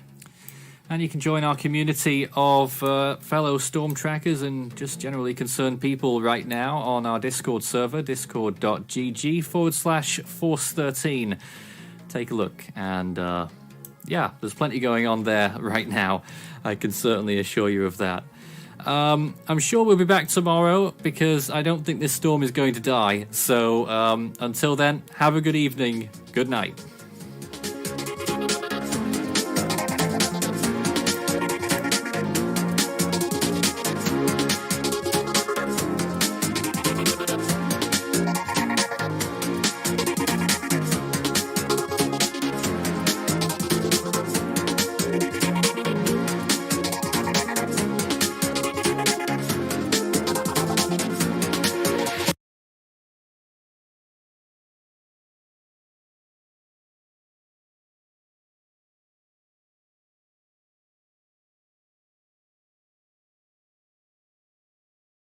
Now, First Alert meteorologist James Whelan joining us with a look at the storm right now and more changes within the past hour. James? Yeah, this was a difficult little bugger from the start. And it's still difficult because it actually strengthened a little bit to 70 mile per hour now. And it's expected to keep maintain at least this intensity here. And you see pretty good that it's hanging on to that really bright colors, a really central dense overcast there just north of the center. And you see it's pretty much, it's almost north of our area. It's about even with Sebastian right now. Few hours, it will be north of our area. The backside of the storm, again, much weaker here, and even seeing some peaks of sunshine in some areas too. So here's the latest forecast here, and you see by overnight tonight, it's up even past the Cape before tomorrow morning even. And then as we get into tomorrow afternoon, about even with Hilton Head or so, and then it goes up to the Grand Strand there as a strong tropical storm, and then just rides along the coast, dumping some rain and possibility of even some severe weather up into the northeast. For us now, as it's lifting out of the area, the only thing we have left, we don't have any tropical storm warnings or hurricane warnings anymore. We have a tropical storm warning, that's for the offshore waters, but now a wind advisory through 11. We have a small craft advisory to tomorrow morning and still hanging on this coastal flood advisory for the high tide coming in right now. That's until 8 o'clock. And rainfall, not a ton here, just a few showers still moving in. Of course, some of these still can contain 45 mile per hour winds. Very brief though here, so we'll keep those rain chances in the forecast as we go into the evening hours. Just one quick one that even went through Boca here. So the hour by hour, an isolated, quick passing, gusty shower, and temperatures real muggy in the 80s.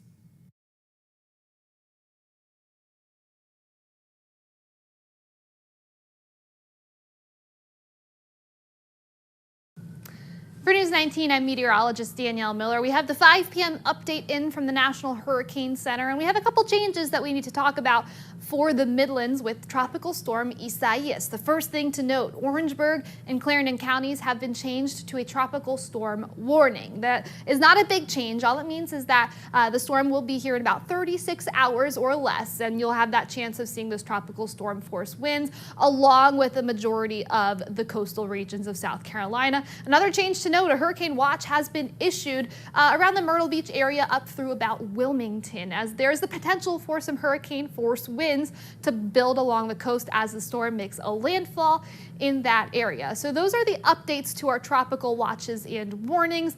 Right now, things are fairly calm across the Midlands. This evening, we've had a couple of storms across the area, but overall a nice sunny day, and these storms not really associated with Isaias. It's not until Monday that we'll really start to see that influence in our weather pattern. And here is a look at Isaias this evening, turning off the coast of Florida. You can see it's a fairly lopsided system. A lot of those heavier showers and rain bands are off the coast, whereas just some lighter scattered rain and storms are along the Florida area. So that's the current look at the storm. The 5 p.m. update, winds have increased just a touch, 70 mile per hour winds. That makes it a strong tropical storm. It's moving to the north-northwest at about 9 miles per hour, officially located 65 miles southeast of Cape Canaveral, Florida. The track has not changed a ton, which is good news. As we go into Monday, the storm will eventually turn towards the northeast as expected, as still a tropical storm, winds of about 70 miles per hour. To be a hurricane, winds are going to be 74, 75 miles per hour, so we are right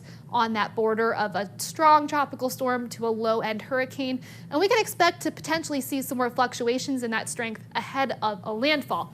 In terms of a landfall, anywhere between Charleston, South Carolina, Wilmington, North Carolina is still the idea. Generally, Monday night into Tuesday morning is the time frame of that. The official forecast has it making landfall as a tropical storm, winds of 70 miles per hour. And while we're here at this image, I want to point out that us in Columbia and here in the Midlands, we're on the left side of the track, which is typically the good side of the track. It means we're not at as big of a risk when it comes to severe weather and those impacts. As you've seen down in Florida, the left side of the path or of the storm is not really as strong as the other side. So that's some good news for us when it comes to our location to the center of the storm, which will be somewhere here in this cone of uncertainty. The storm then quickly pushing up to the northeast as a cold front kind of swoops it up and takes it out of our area. So the faster that moves, the better for us, the less rain we have to deal with. Monday morning, when you're waking up, there's that cold front that is eventually going to pick it up mostly cloudy skies in the morning. A couple isolated showers starting to pop up around the low country and up in the PD. As we head into your lunchtime hours, that coverage is really going to increase for some of those showers and storms, both from Isaias as well as from the energy coming from these fronts. So we kind of have two systems in play here. Along with all that tropical moisture, it just makes for an overcast, soggy day. We'll keep with that storm chance as we go overnight into Tuesday morning before that system finally gets picked up and moves to the northeast. And then we'll have that cold front lingering just behind. There's the second cold front. So an isolated chance for a shower later in the day on Tuesday, but most people drying out and getting some sunshine in. So we are worried about the rain, not as much for the Western Midlands. You guys are under a marginal risk of excessive rainfall. So that is a measure of your chance for some flash flooding. So it's not a zero risk, but it's the lowest risk out of these four categories. The Central and Eastern Midlands are under a slight risk of excessive rainfall, whereas the far Eastern Midlands and coastal regions are under that moderate risk. So we are going to be watching for that potential for some flooding, especially because our ground is so saturated from some of these storms from the past couple of weeks. The severe weather threat is low for a majority of our area. It does increase the closer you get to the coast, or if you're up in the upstate, there's actually a marginal risk up there because of that cold front. So generally speaking, strong winds are going to be the biggest concern. Down along the coast, there's a low-end tornado threat, but here in the Midlands, I think our severe risk is fairly low. So our impacts really, the biggest one is going to be that rainfall, about ½ an inch to maybe an inch areas west, 2 to 3 inches areas east. Of course, if you get under some of those heavier rain bands, you can expect a little bit more. Winds gusting 20 to 40 miles per hour, 20 more so here in the Central Midlands, 40 miles per hour where those tropical storm warnings are in place. And that severe weather threat for tornadoes or other types of severe weather, it's low. It's not a zero, so we're going to keep our eyes on it, but it is fairly low and not looking like a great possibility. It is summer in the Midlands and across the northern hemisphere, so we are continuing to track the rest of the tropics as well. We have this system out in the Atlantic. It's a couple hundred miles to the northeast of Puerto Rico, and it's looking fairly organized this evening, so there is the potential that this could become a named storm or at least a tropical depression over the next day or two. About a 60% chance of development over the next 5 days. So not the concern for us right now, but something we are definitely going to keep our eyes on. The 7-day forecast shows Isaias, that is our big concern for Monday. Again, those scattered showers and storms throughout the day, overcast skies, waking up at 75, climbing to about 85 in the afternoon. By the rest of the work week, we are looking like nothing happened, just that back to the pattern of heat, humidity with daily afternoon showers and thunderstorms.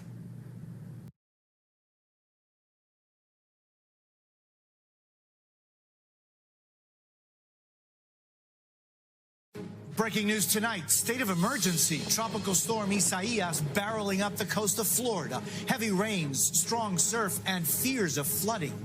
There, of course, is going to be impacts, so folks need to be prepared for that. The deadly storm ripped through Puerto Rico and the Bahamas today. Florida now battling the storm and the pandemic. Isaias predicted to strengthen into a hurricane again tonight, then scrape up the entire East Coast. Outbreak at summer camp. Hundreds test positive in one of the biggest outbreaks yet at a summer camp, as a student is diagnosed with COVID on the first day of school in Indiana. What it means for kids going back into the classroom. TikTok under fire. The president says he's going to ban the popular social media site. The head of TikTok US speaks out. History in the air. The first black female Navy fighter pilot gets her wings. And the new frontline heroes, the dogs who may be the key to stopping the pandemic.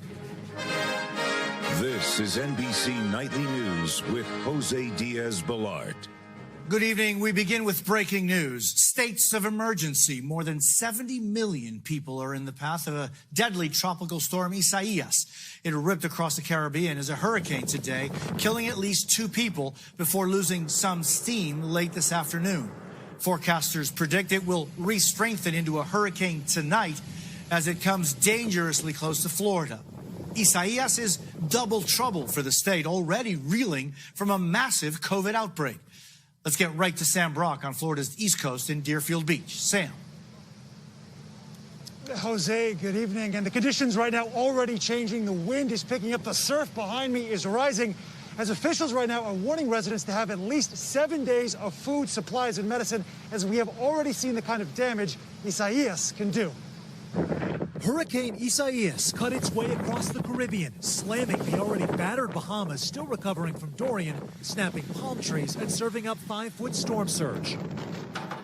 Windows boarded up on Grand Bahama Island as the floodgates opened in Puerto Rico, prompting water rescues, young children carried in the arms of National Guardsmen, and elderly residents removed from harm's way. Hundreds of thousands with no electricity or water, and a woman still missing after her car was swept off a bridge. In the Dominican Republic, flooding and fatalities. 2 people killed, including a 5-year-old boy, as residents sought refuge from the rising waters on their roofs. Downgraded to a tropical storm, but expected to re-strengthen to a hurricane when it lashes Florida overnight. Even if the eye of the storm stays off the coast, there, of course, is going to be impacts when you're talking about hurricane or tropical storm force winds. In Miami Beach, palm trees shook from Isaias' outer bands. As farther north, hurricane warnings from Palm Beach County to Florida's Space Coast. What would trigger alarm for you when it comes to a hurricane? If the cat was much higher, if it was more like Cat 2, Cat 3, Cat 4, I'll be more cautious. This Broward County beach, earlier filled with people as the state deals with storms and a pandemic. Everybody has to put their thinking caps on and think outside the box. You really have to make a plan. From shelter spacing to proper PPE, those crafting emergency response policy are facing a new test. Palm Beach County has a half-dozen shelters going up. Volusia County also anticipating evacuations. Everybody will make sure we have masks, hand sanitizer, everybody get their individual hand sanitizer, and then, of course, social distancing. Everybody will get 60 square feet. Hospitals in South Florida boarding up their windows as they continue treating COVID patients. And outdoor testing sites are closed with the hurricane approaching at a time the state can ill afford to do so.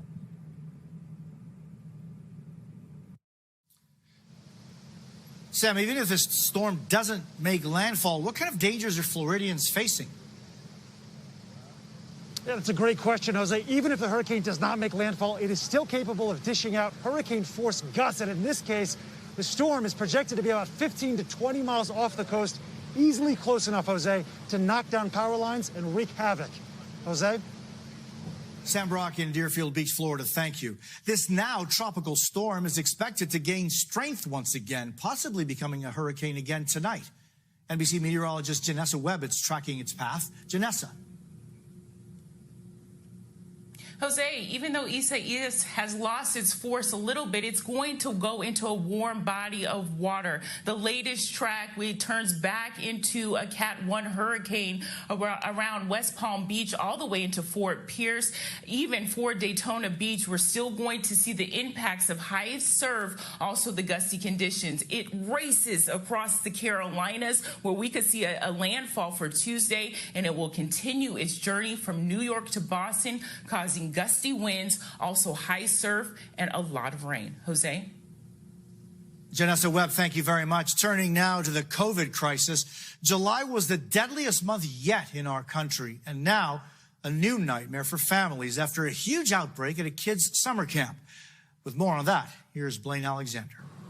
Tonight, startling new numbers from the CDC, a report showing hundreds of children testing positive for COVID after attending a Georgia summer camp.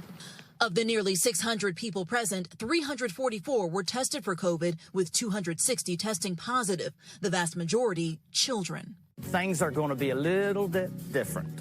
In a video posted to YouTube in early June, counselors demonstrated safety steps as they prepared to welcome campers. That video was posted June 11th. Less than 3 weeks later, the camp was shut down. The report says regular singing and cheering likely contributed to transmission. And while the camp did meet Georgia's requirements to reopen, the report notes the camp failed to implement 2 CDC guidelines, opening windows and doors for increased ventilation in buildings and mandating face coverings for everyone. Only staff members were required to wear masks, not campers. So this is one of the biggest outbreaks that we've seen amongst children in the entire country, if not the world. In a statement, officials with the YMCA of Metro Atlanta, which operates the camp, write, "We made every effort to adhere to best practices outlined by the CDC and the American Camp Association." The statement adds, the decision to reopen is one we now regret. With nearly 4.6 million confirmed cases in the U.S. and more than 100 254,000 deaths, local leaders in Michigan, Kentucky, and Arizona are implementing new restrictions as cases across the country are once again on the rise. What does that tell us about this virus? That just tells us we can't take our foot off the brake yet.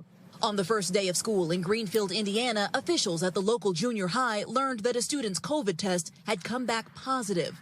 The superintendent says the student was immediately isolated, all in close contact ordered to self-quarantine. The school itself deep cleaned and allowed to remain open. But in California, where cases topped 500,000 this week, a Fresno County teen died from the virus, a devastating reminder that the deadly impact of COVID does not discriminate.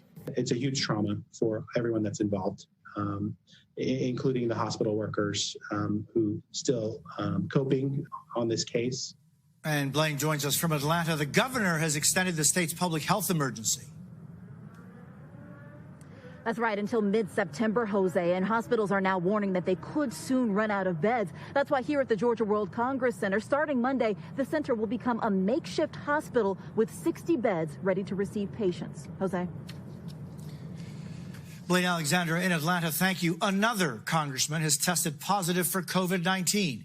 Arizona's Democratic lawmaker Raul Grijalva is in quarantine tonight. He says he feels fine and doesn't know how he got it. Earlier this week, Texas Republican Louis Gohmert also tested positive. It all comes as top congressional Democrats spent the day trying to hammer out an agreement with administration officials over the emergency unemployment benefits that have been a lifeline for millions. Kelly O'Donnell reports. For married mother of two, Sarah Gard, today a new reality hit hard as extra unemployment help expired. I never anticipated being on unemployment, period.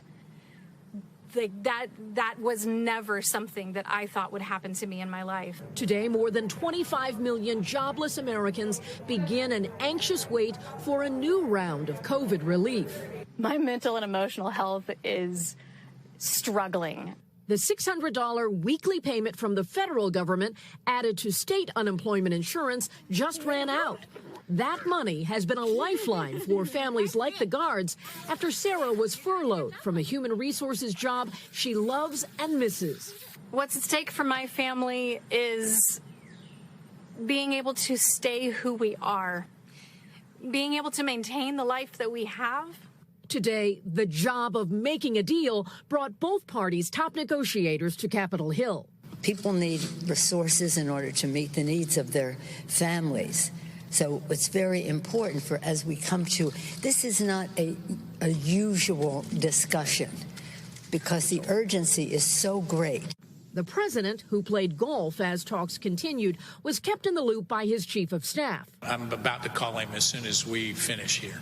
After a 3.5-hour meeting, both Democrats and Republicans claimed real progress. I would characterize this as there's still a lot of work to do. So, Kelly, no deal today. What happens next? Well, the negotiators have committed to meeting again tomorrow and Monday. And among the key issues, of course, restarting those enhanced unemployment benefits, also providing protections for renters against eviction, more money for schools to reopen safely, and Republicans want to see liability protection to limit COVID-related lawsuits. Jose?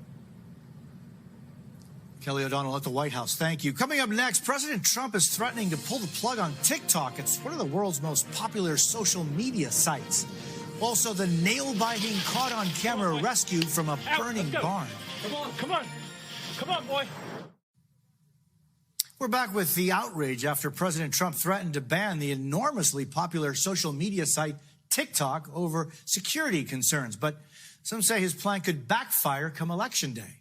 Steve Patterson has the latest on this developing story. Tonight, social media juggernaut TikTok is in danger after the president threatens to shut it down.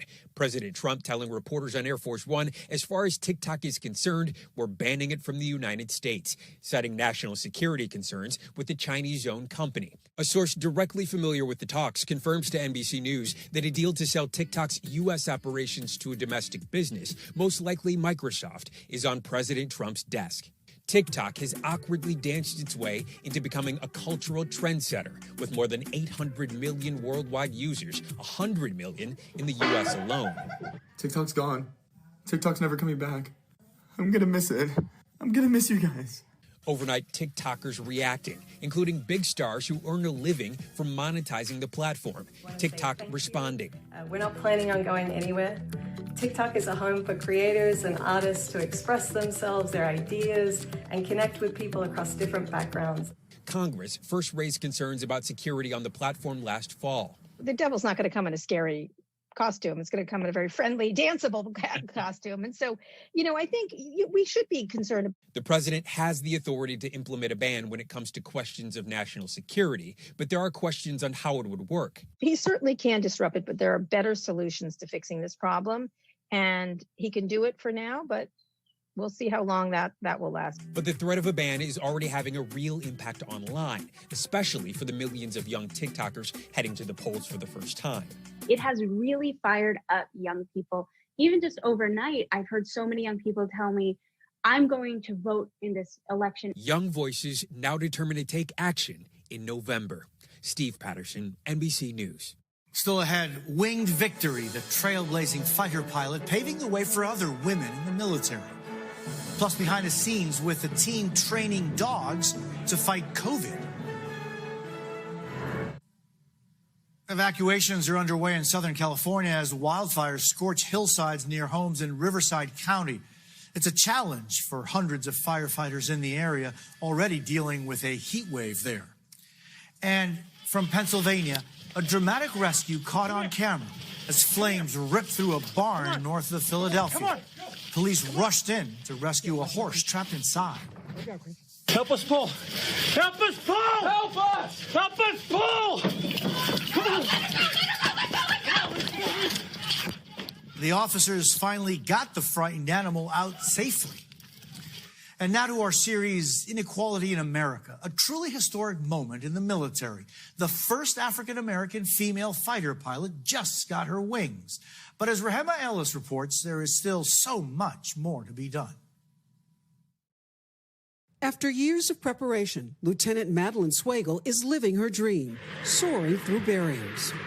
Yeah, I just love the fast planes. She's the first black female fighter pilot in the nearly 110-year history of naval aviation. Like feeling the exhilaration and getting thrown back in the seat a little bit, that was awesome. On Friday, Lieutenant Swagel got her wings of gold. She aimed high early, inspired by her parents. And they told me that I could be whatever I wanted to be. And what she wanted to be was what she saw. We would go see the Blue Angels when they were in town. I don't remember specifically how old I was, but they were just so cool. I love them. It's rare to see black Navy pilots. In fact, only 1.9% of Navy aircraft fighting unit pilots are black. This summer, a special task force was created to address the issues of racism and sexism. We must work to identify and eliminate individual and systemic racism within our force.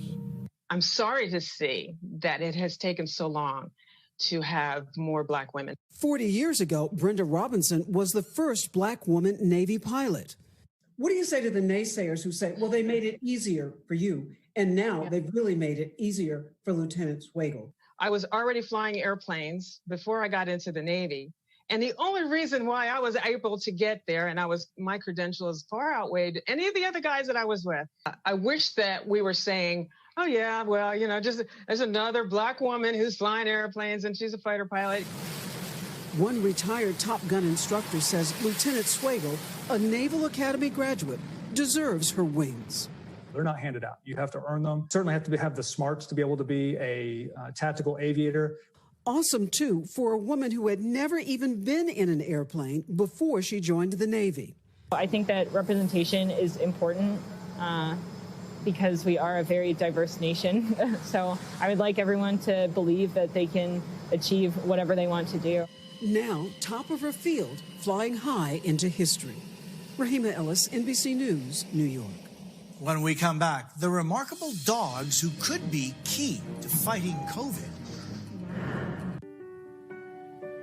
There's good news tonight about yet another reason to love dogs. For so many, they've been a huge comfort during the COVID crisis, but now they're also being trained to actually detect the disease. Katie Beck has the fascinating details. Come here, Pancho. Pancho is a friendly yellow lab who works a full-time job. He's training to detect COVID-19. Dogs really have an ability to see the world through their nose. Researchers in a new study believe that sharp sense could soon help slow the spread of the virus. It could be a very valuable contribution in the fight. They're training and testing 9 dogs with scientific method. First, sniffing a COVID-positive urine sample. The virus is inactivated for safety. Then it's off to the wheel, looking for the matching scent.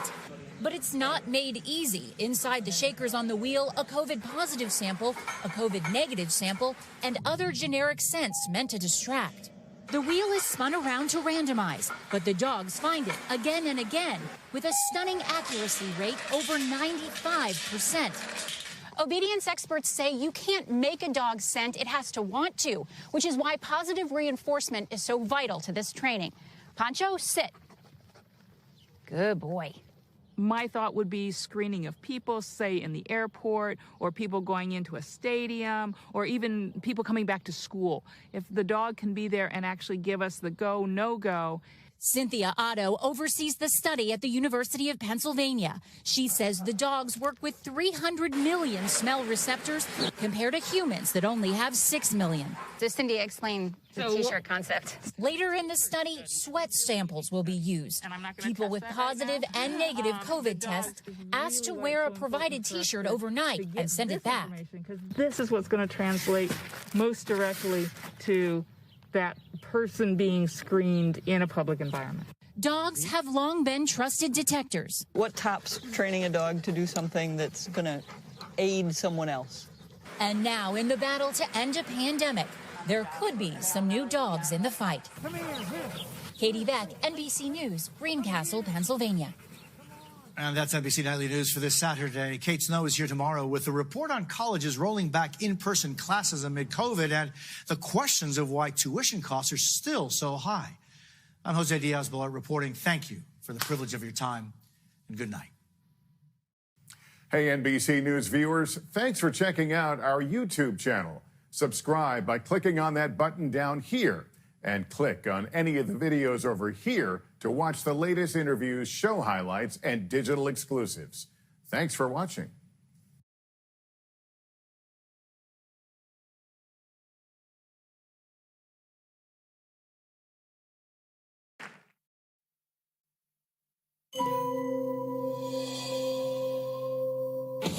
I am ready to play and win for you.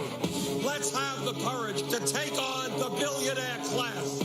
We must build an American economy that works for all of us. I believe we should break up the large banks. Hillary Clinton does not. Senator Sanders has been a pretty reliable vote for the gun lobby. To say that I'm kind of a supporter of the NRA is a mean-spirited and inaccurate statement. Senator Sanders voted to give immunity to gun dealers. Secretary Clinton changes her position on this every election year. My view is we shouldn't be ripping up Obamacare and starting over. Now she's attacking me because I support universal health care. I think America is great, and it's up to us to make sure we make it greater. I believe we're going to make history one more time. The Democratic Candidates Debate, live from the Gilliard Center in Charleston, South Carolina. Here now, Lester Holt. Good evening and welcome to the NBC News YouTube Democratic Candidates Debate. After all the campaigning, soon Americans will have their say with the first votes of the 2016 campaign just 15 days away in Iowa and New Hampshire, not far behind. Tonight will be the final opportunity to see these candidates face to face before the voting begins. Our purpose here tonight is to highlight and examine the differences among the three Democratic candidates. So let's get started. Please welcome Secretary Hillary Clinton, Senator Bernie Sanders, and Governor Martin O'Malley.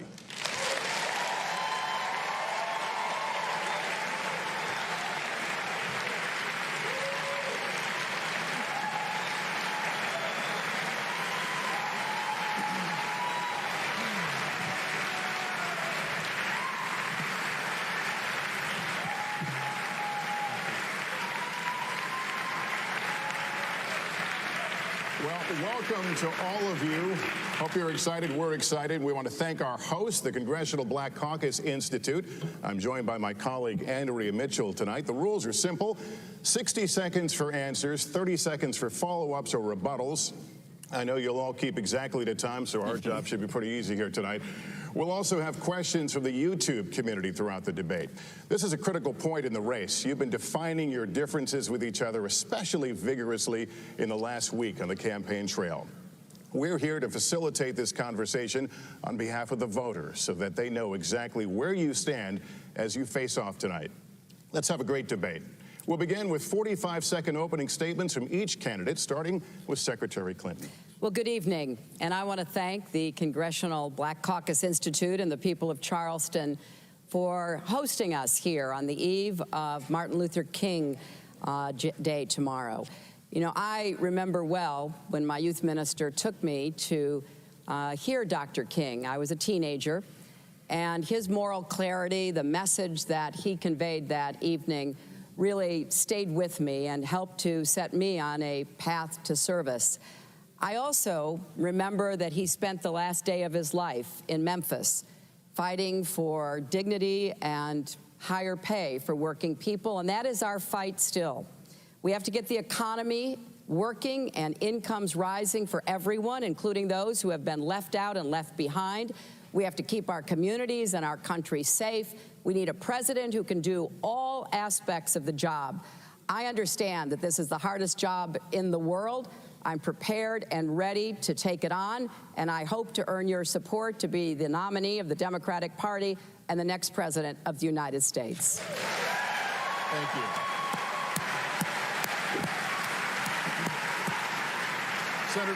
Senator Sanders, your opening statement, sir. Thank you. As we honor the extraordinary life of Dr. Martin Luther King Jr., it's important not only that we remember what he stood for, but that we pledge to continue his vision to transform our country. And as we look out at our country today, what the American people understand is we have an economy that's rigged, that ordinary Americans are working longer hours for lower wages, 47 million people living in poverty, and almost all of the new income and wealth going to the top 1%. And then, to make a bad situation worse, we have a corrupt campaign finance system where millionaires and billionaires are spending extraordinary amounts of money to buy elections. This campaign is about a political revolution to not only elect the president, but to transform this country. Senator, thank you. And Governor O'Malley, your opening statement, sir. Thank you. My name is Martin O'Malley. I was born the year Dr. King delivered his I Have a Dream speech. And I want to thank the people of South Carolina, not only for hosting our debate here tonight, but also for what you taught all of us in the aftermath of the tragic shooting at Mother Emanuel Church. You taught us, in fact, in keeping with Dr. King's teaching, that love would have the final word when you took down the Confederate flag from your state house. Let go of the past and move forward. 8 years ago, you brought forward a new leader in Barack Obama to save our country from the Second Great Depression. And that's what he's done. Our country's doing better. We're creating jobs again. But in order to make good on the promise of equal opportunity and equal justice under the law, we have urgent work to do, and the voices of anger and fear and division that we've heard coming off of the Republican presidential podiums are pretty loud. We need new leadership. We need to come together as a people and build on the good things that President Obama has done. That's why I'm running for president. I need your help. I ask for your vote, and I look forward to moving our country forward once again. Thank you. Governor, thank you. All right, to our first question now. The first question I'll be addressing to all of the candidates. President Obama came to office determined to swing for the fences on health care reform. Voters want to know how you would define your presidency. How would you think big? So complete this sentence. In my first 100 days in office, my top 3 priorities will be fill in the blank. Senator Sanders. Well, that's what our campaign is about. It is thinking big.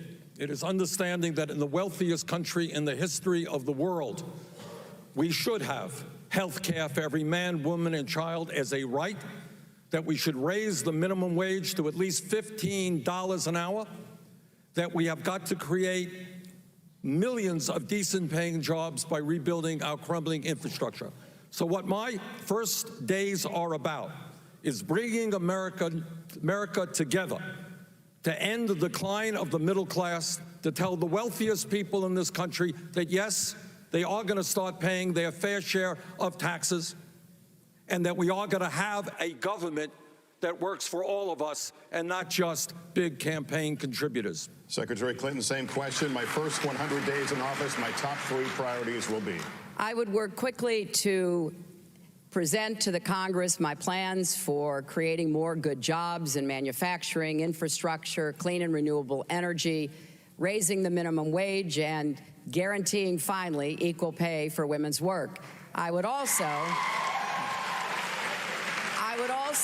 be presenting my plans to build on the Affordable Care Act and to improve it by decreasing the out-of-pocket costs, by putting a cap on prescription drug costs, by looking for ways that we can put the prescription drug business and the health insurance company business on a more stable platform that doesn't take too much money out of the pockets of hardworking Americans. And third, I would be working in every way that I knew to bring our country together. We do have too much division, too much mean-spiritedness.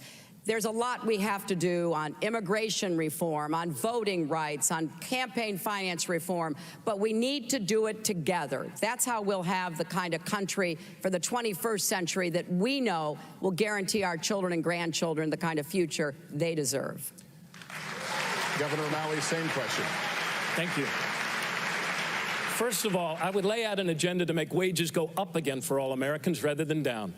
Equal pay for equal work. Making it easier rather than harder for people to join labor unions and bargain collectively for better wages. Getting 11 million of our neighbors out of the underground shadow economy by passing comprehensive immigration reform.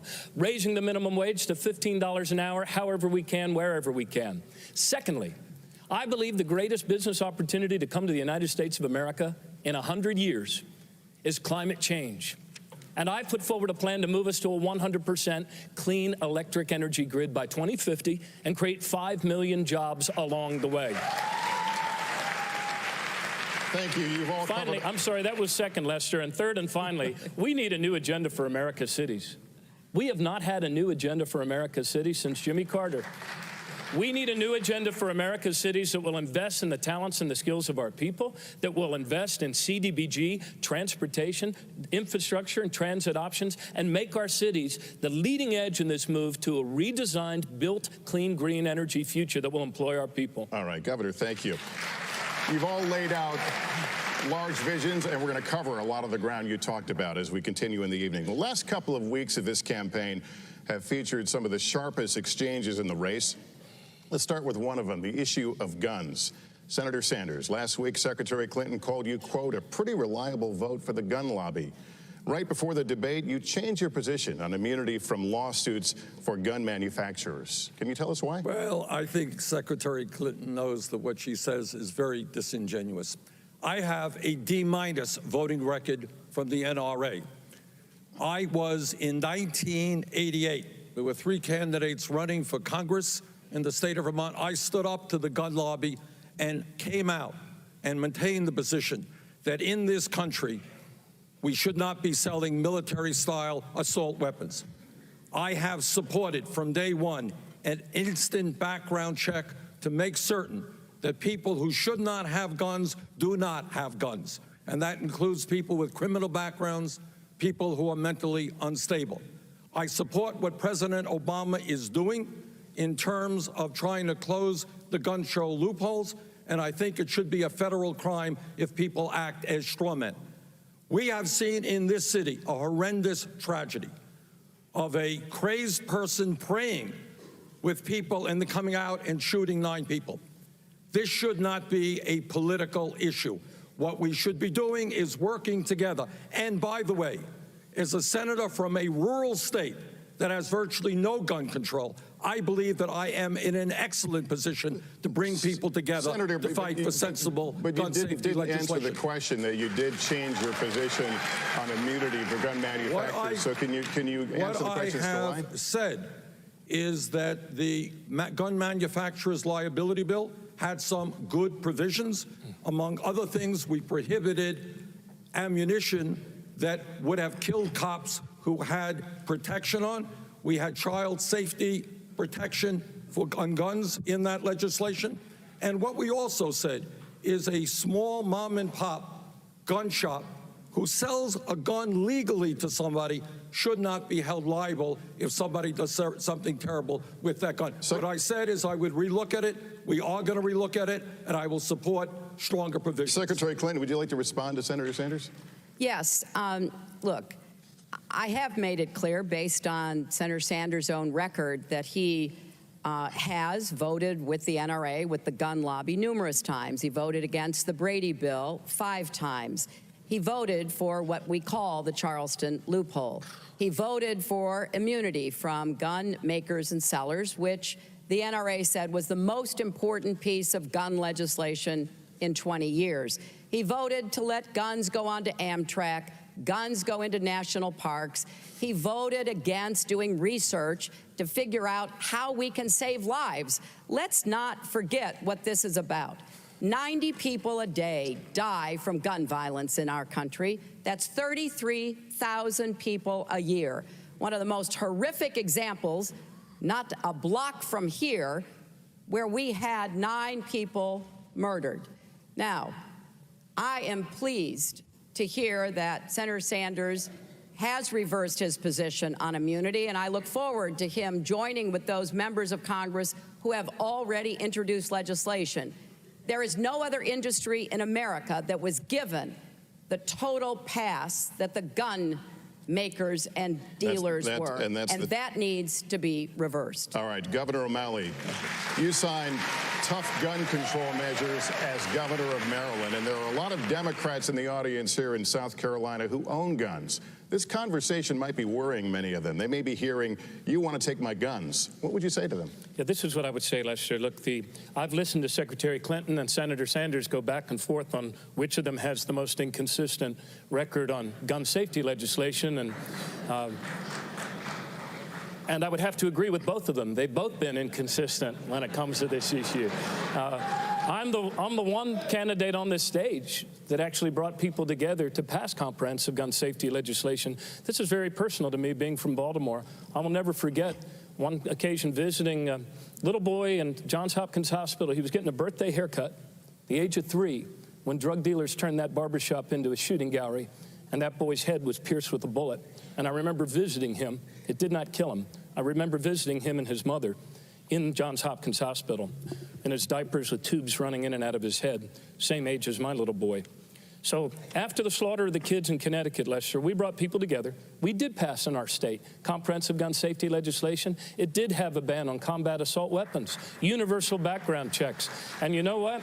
We did not interrupt a single person's hunting season. I've never met a self-respecting deer hunter that needed an AR-15 to down a deer. And so we were able to actually do these things. All right, Governor, thank you. Secretary Clinton, this is a community that has suffered a lot of heartache in the last year. Of course, as you mentioned, the church shootings. We won't forget the video of Walter Scott being shot in the back while running from police. We understand that a jury will decide whether that police officer was justified, but it played straight to the fears of many African-American men that their lives are cheap. Is that perception, or in your view, is it reality? Well, sadly, it's reality. And it has been heartbreaking and incredibly outraging to see the constant stories of young men like Walter Scott, as you said, who have been killed by police officers. There needs to be a concerted effort to address the systemic racism in our criminal justice system.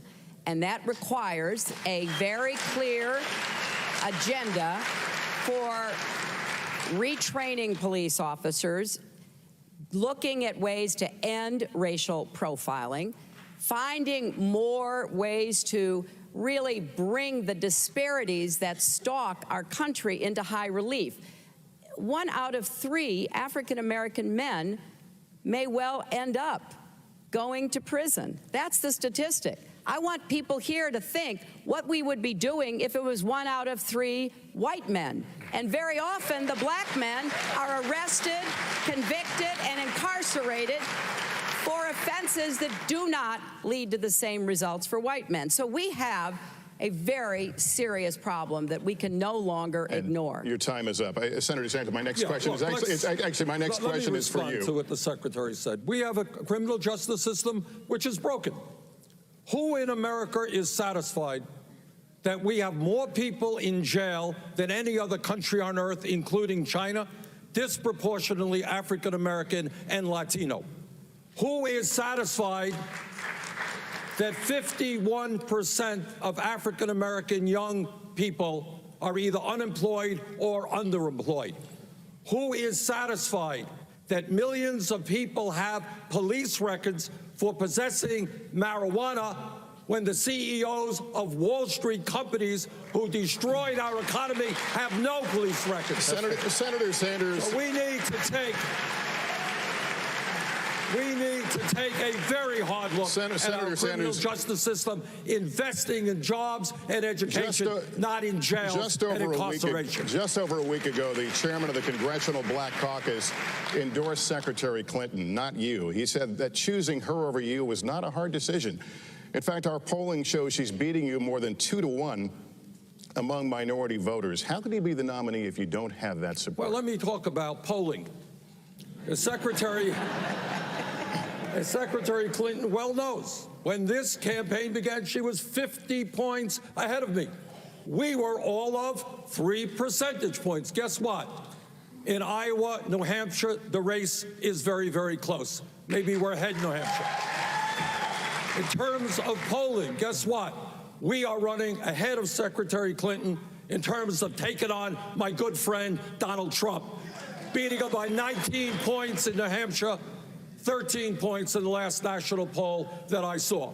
To answer your question, when the African American community becomes familiar with my congressional record and with our agenda and with our views on the economy and criminal justice, just as the general population has become more supportive, so will the African American community, so will the Latino community. We have the momentum. We're on a path toward victory. Google's, actually, Governor, I'm going to come to you in a second, but Google searches for the words Black Lives Matter surpassed civil rights movement last year. And here in South Carolina, Black Lives Matter was the #1 trending political issue. Governor O'Malley, you've campaigned on your record as governor of Maryland and before that the mayor of Baltimore. Last year, of course, Baltimore was rocked by violent unrest in the wake of the death of Freddie Gray. And right from the start of your campaign, you've been dogged by those who blame your tough-on-crime, so-called zero-tolerance policies as mayor for contributing to that unrest. What responsibility do you bear? Yeah, let's talk about this. When I ran for mayor in 1999, Lester, it was not because our city was doing well. It was because we were burying over 300 young, poor black men every single year. And that's why I ran, because, yes, Black Lives Matter. And we did a number of things. We weren't able to make our city immune from setbacks, as the Freddie Gray unrest and tragic death showed. But we were able to save a lot of lives, doing things that actually work to improve police and community relations. The truth of the matter is we created a civilian review board, and many of these things are in the new agenda for criminal justice reform that I put forward. We created a civilian review board, gave them their own detectives. We required the reporting of discourtesy, use of excessive force, lethal force. I repealed the possession of marijuana as a crime in our state. I drove our incarceration rate down to 20-year lows and drove violent crime down to 30-year lows and became the first governor south of the Mason-Dixon line to repeal the death penalty. I feel a responsibility every day to find things that work. All right, let's talk more about policing and the criminal justice system. Senator Sanders, a few times tonight we're going to hear from some of the most prominent voices on YouTube. starting with Francesca Ramsey, who tackles racial stereotypes through her videos. Let's watch. Hey, I'm Francesca Ramsey. I believe there's a huge conflict of interest when local prosecutors investigate cases of police violence within their own communities. For example, last month, the officers involved in the case of 12-year-old Tamir Rice weren't indicted. How would your presidency ensure that incidents of police violence are investigated and prosecuted fairly? Senator Sanders. I apologize for not hearing all of that question. Would you like me to read it back to you? Yeah. Prosecutors, I believe there's a huge conflict of interest when local prosecutors investigate cases of police violence within their communities. Most recently, we saw this with the non-indictment of the officers involved in the case of 12-year-old Tamir Rice. Right. How would your presidency ensure incidents of police violence are investigated and prosecuted fairly? This is a responsibility for the U.S. Justice Department to get involved. Whenever anybody in this country is killed while in police custody, this should automatically trigger a U.S. Attorney General's investigation. Second of all, and I speak as a mayor who worked very closely and well with police officers, the vast majority of whom are honest, hardworking people trying to do a difficult job. But let us be clear. If a police officer breaks the law, like any public official, that officer must be held accountable.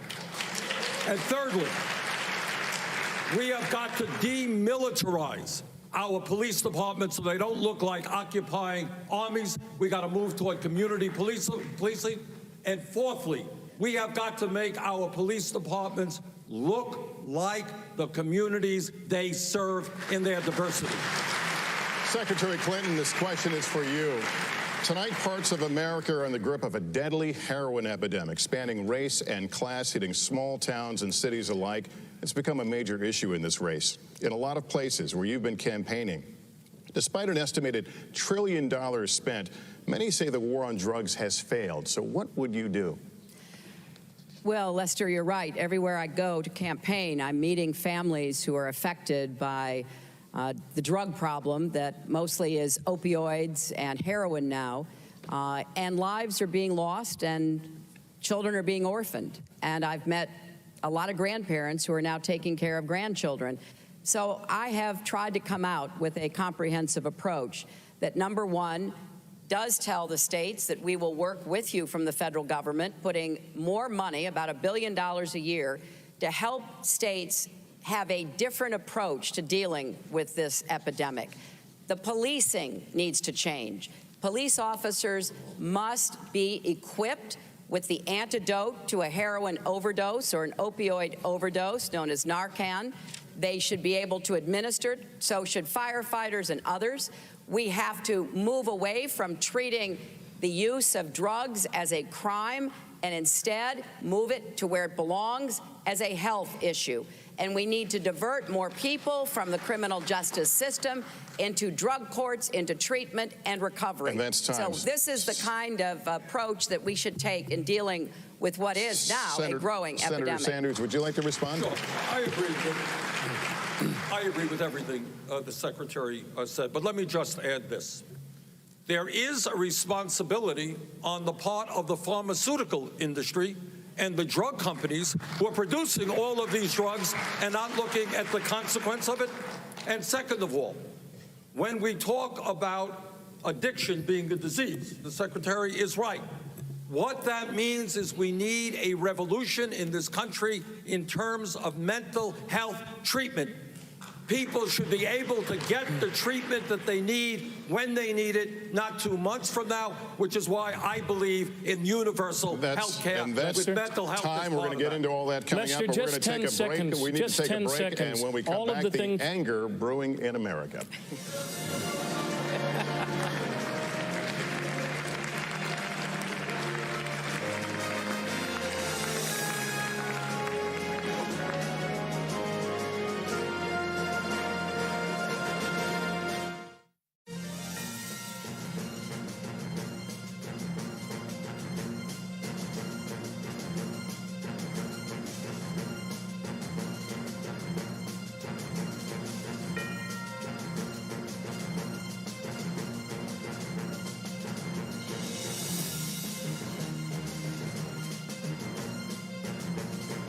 Last week, Secretary Clinton called you, quote, a pretty reliable vote for the gun lobby. Right before the debate, you changed your position on immunity from lawsuits for gun manufacturers. Can you tell us why? Well, I think Secretary Clinton knows that what she says is very disingenuous. I have a D- voting record from the NRA. I was in 1988. There were 3 candidates running for Congress in the state of Vermont. I stood up to the gun lobby and came out and maintained the position that in this country, we should not be selling military-style assault weapons. I have supported from day one an instant background check to make certain that people who should not have guns do not have guns.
Welcome back from Charleston. Let's turn to another area where there's been fierce disagreement. That would be health care. Senator Sanders and Secretary Clinton, you both mentioned it in your 100-day priorities. Let's turn to my colleague Andrea Mitchell now to lead that questioning. Thank you, Lester. Secretary Clinton, Senator Sanders favors what he calls Medicare for all. Now, you've said that what he is proposing would tear up Obamacare and replace it. Secretary Clinton, is it really fair to say that Bernie Sanders wants to kill Obamacare? Well, Andrea, I am absolutely committed to universal health care. I've worked on this for a long time. People may remember that I took on the health insurance industry back in the 90s, and I didn't quit until we got the Children's Health Insurance Program that insures 8 million kids. And I certainly respect Senator Sanders' intentions. But when you're talking about health care, the details really matter. And therefore, we have been raising questions about the 9 bills that he introduced over 20 years as to how they would work and what would be the impact on people's health care. He didn't like that. His campaign didn't like it either. And tonight he's come out with a new health care plan. And again, we need to get into the details. But here's what I believe. The Democratic Party in the United States worked since Harry Truman to get the Affordable Care Act passed. We finally have a path to universal health care. We've accomplished so much already. I do not want to see the Republicans repeal it, and I don't want to see us start over again with a contentious debate. I want us to defend and build on the Affordable Care Act and improve it. Okay. Senator Sanders. Secretary Clinton didn't answer your question. Because what her campaign was saying, Bernie Sanders, who has fought for universal health care for my entire life, he wants to end Medicare, end Medicaid, end the Children's Health Insurance Program. That is nonsense. What a Medicare for All program does is finally provide in this country health care for every man, woman, and child as a right. Now, the truth is that Franklin Delano Roosevelt, Harry Truman, you know what they believed in? They believed that health care should be available to all of our people. I'm on the committee that wrote the Affordable Care Act. I made the Affordable Care Act, along with Jim Clyburn, a piece of legislation. I voted for it. But right now, what we have to deal with is the fact that 29 million people still have no health insurance. We are paying the highest prices in the world for prescription drugs, getting ripped off. And here's the important point. We are spending far more per person on health care than the people of any other country. My proposal, provide health care to all people, get private insurance out of health insurance, lower the cost of health care for middle-class families by $5,000. That's the vision we need to take. Well, if I can, you know, I have to say I'm not sure whether we're talking about the plan you just introduced tonight or we're talking about the plan you introduced 9 times in the Congress. But the fact is, we have the Affordable Care Act.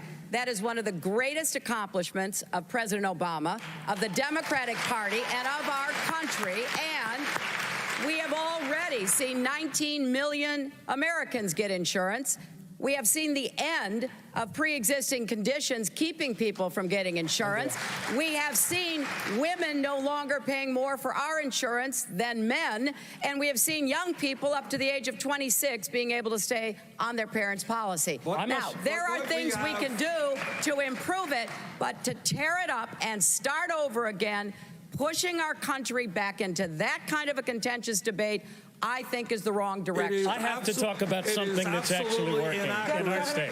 No one is tearing this up. We're going to go forward. But what the Secretary neglected to mention, not just the 29 million still have no health insurance, that even more are underinsured with huge co-payments and deductibles. Tell me why we are spending almost 3 times more than the British, who guarantee health care to all of their people. 50% more than the French, more than the Canadians. The vision from FDR and Harry Truman was health care for all people as a right in a cost-effective way. We're not going to tear up the Affordable Care Act. I helped write it. But we are going to move on top of that to a Medicare for all system. Andrea, I think instead of attacking one another on health care, we should be talking about the things that are actually working. In our state, we have moved to an all-payer system.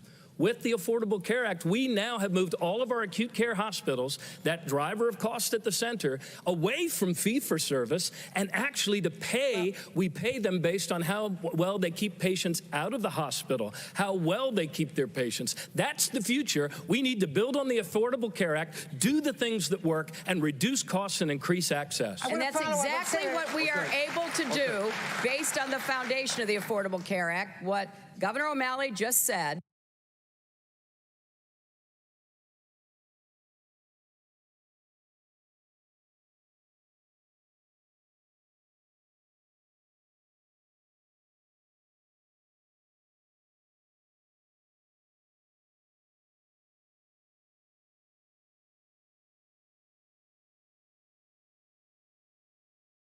The Affordable Care Act, and thank goodness President Obama vetoed it and saved Obamacare for the American people.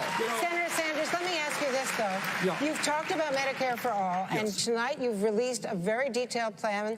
Not all that detailed, because 2 hours before the debate, you did. But let me ask you about Vermont, because in Vermont, You tried in the state of Vermont, and Vermont walked away from this kind of idea of Medicare for all, single payer, because they concluded it would require major tax increases. You might and want to by ask, some estimates, it would double the budget. If you Andrea, couldn't sell let me it in just say Vermont, this. Senator, Let me just say that. how You might can want to sell it ask the to governor country? of the state of Vermont why he could not do it. I'm not the governor. I'm the senator from the state of Vermont.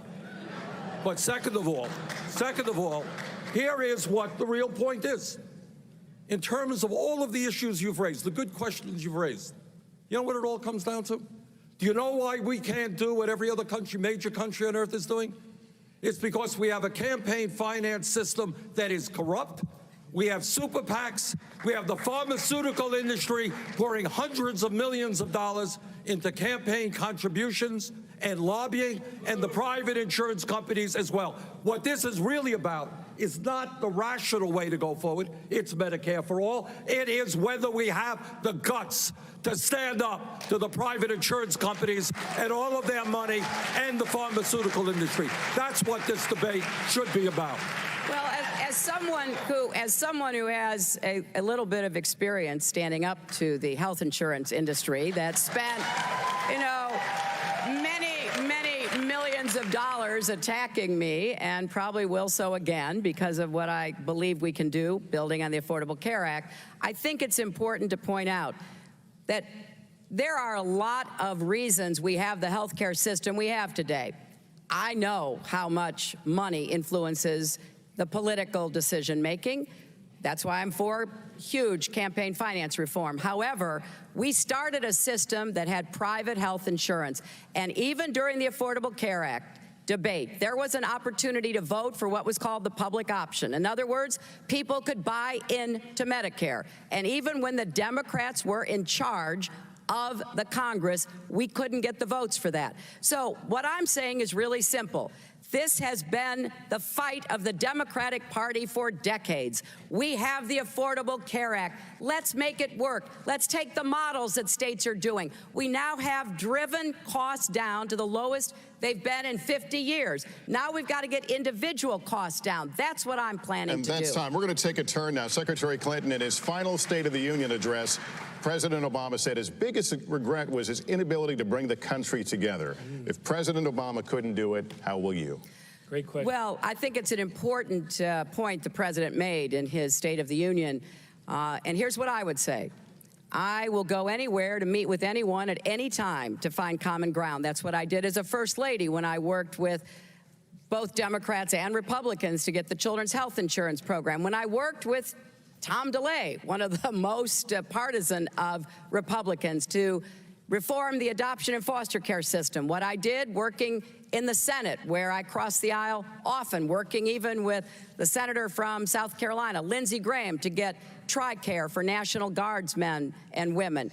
And it's what I did as Secretary of State on numerous occasions, and most particularly rounding up 2/3 votes in order to pass a treaty that lowered the nuclear weapons in both Russia and the United States. So I know it's hard, but I also know you've got to work at it every single day. I look out here, I see a lot of my friends from the Congress, and I know that they work at it every single day, because maybe you can only find a little sliver of common ground to cooperate with somebody from the other party, but who knows, if you're successful there, maybe you can build even more. That's what I will do. Senator's response. A couple of years ago, when we understood that veterans were not getting the quality care they needed in a timely manner, I worked with folks like John McCain and others to pass the most comprehensive veterans health care legislation in modern history. But let me rephrase your question, because I think, if, in all due respect, your expression, in all due respect, you're missing the main point. And the main point in the Congress is not that Republicans and Democrats hate each other. That's a mythology from the media. The real issue is that Congress is owned by big money and refuses to do what the American people want them to do. The real issue is that in area after area, raising the minimum wage to $15 an hour, the American people want it. Rebuilding our crumbling infrastructure, creating 13 million jobs, the American people want it. Pay equity for women, the American people want it. Demanding that the wealthy start paying their fair share of taxes, the American people want it. That's time, but let me continue with you. We have got to make Congress respond to the needs of the people, not big money. Senator Sanders, let me continue. You call yourself a democratic socialist, and throughout your career in politics, you've been critical of the Democratic Party, even saying in a book you wrote, quote, there wasn't a hell of a big difference between the two major parties. How will you win a general election labeling yourself a democratic socialist? Because what I believe and what I was just saying, the Democratic Party needs major reform. To those of you in South Carolina, you know what? In Mississippi, we need a 50-state strategy so that people in South Carolina and Mississippi can get the resources that they need. Instead of being dependent on super PACs, what we need is to be dependent on small individual campaign contributors. We need an agenda that speaks to the needs of working families and low-income people, not wealthy campaign contributors. Yeah, but Senator, We need to expand what the input into the Democratic Party. I am very proud that in this campaign, we have seen an enormous amount of excitement from young people, from working people. We have received more individual contributions than any candidate in the history of this country up to this point. Yeah, but Senator, you never came to campaign for Vincent Shaheen when he was running for governor. In fact, neither of you came to campaign for Vincent Shaheen when he was running for governor. We can talk all we want about wanting to build a stronger Democratic Party. But Lester, the question you answered, there's no laughing matter. The most recurring question I get when I stand on the chair all across Iowa and talk with my neighbors is, how are you going to heal the divisions and the wounds in our country? This is the biggest challenge we face as a people. All my life, I've brought people together over deep divides and very old wounds. And that's what we need now in a new leader. We cannot keep talking past each other, declaring all Republicans are our enemies, or the war is all about being against millionaires or billionaires, or it's all against American Muslims or all against immigrants. Look, as Frederick Douglass said, we are one. Our cause is one. And we must help each other if we're going to succeed. I respectfully disagree. Secretary Clinton, my next question is for you. Here's another question from... disagree with my friend over here, and that is, you are right. All of us have denounced Trump's attempt to divide this country, the anti-Latino rhetoric, the racist rhetoric, the anti-Muslim rhetoric. But where I disagree with you, Governor O'Malley, is I do believe we have to deal with the fundamental issues of a handful of billionaires who control the economic and political life of this country. I agree. Nothing real will happen unless we have a political revolution where millions of people finally stand up. We're going to get into that coming up. But Secretary Clinton, here's another question from YouTube. It's from a young video blogger who has over 5 million subscribers. He has a question about the importance of younger voters. Hi, I'm Connor Franta. I'm 23, and my audience is around the same age. Getting my generation's vote should be a priority for any presidential candidate. Now, I know Senator Sanders is pretty popular among my peers, but what I want to know is, how are all of you planning on engaging us further in this election? Secretary Clinton. Well, thanks for the question, and congratulations on 5 million viewers on YouTube. That's quite an accomplishment.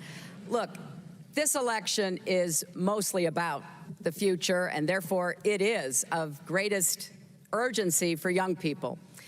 I've laid out my ideas about what we can do to make college affordable, how we can help people pay off their student debt and save thousands of dollars, how we can create more good jobs, because a lot of the young people that I talk with are pretty disappointed about the economic prospects they feel they're facing.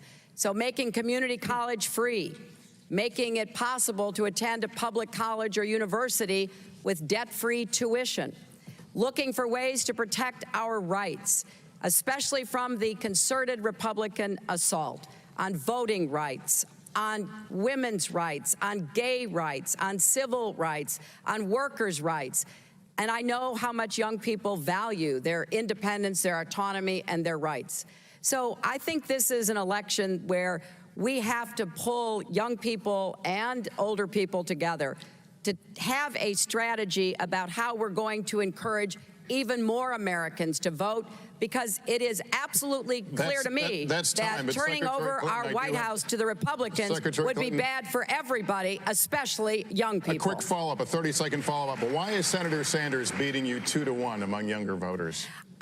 Look, I have the greatest respect for Senator Sanders and for his supporters, and I'm going to keep working as hard as I can to reach as many people of all ages about what I will do, what the experience and the ideas that I have that I will bring to the White House, and I hope to have their support when I'm the Democratic nominee. All right, we're going to take a break. When we come back, big banks, big business, and big differences among the three candidates on the American economy. We'll be right back.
Everywhere I go to campaign, I'm meeting families who are affected by the drug problem that mostly is opioids and heroin now, and lives are being lost and children are being orphaned. And I've met a lot of grandparents who are now taking care of grandchildren. So I have tried to come out with a comprehensive approach that, number one, does tell the states that we will work with you from the federal government, putting more money, about $1 billion a year, to help states have a different approach to dealing with this epidemic. The policing needs to change. Police officers must be equipped with the antidote to a heroin overdose or an opioid overdose, known as Narcan. They should be able to administer it, so should firefighters and others. We have to move away from treating the use of drugs as a crime and instead move it to where it belongs, as a health issue.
Welcome back from Charleston. Let's turn now to the economy.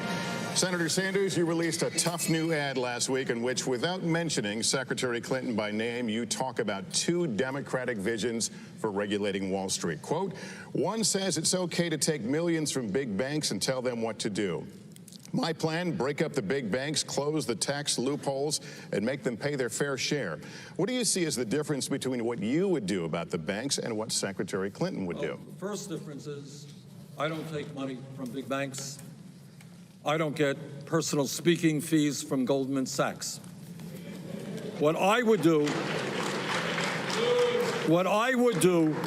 is understand that when you have 3 out of the 4 largest banks today bigger than they were when we bailed them out because they were too big to fail, when you have the 6 largest financial institutions having assets of 60% of the GDP of America, it is very clear to me what you have to do.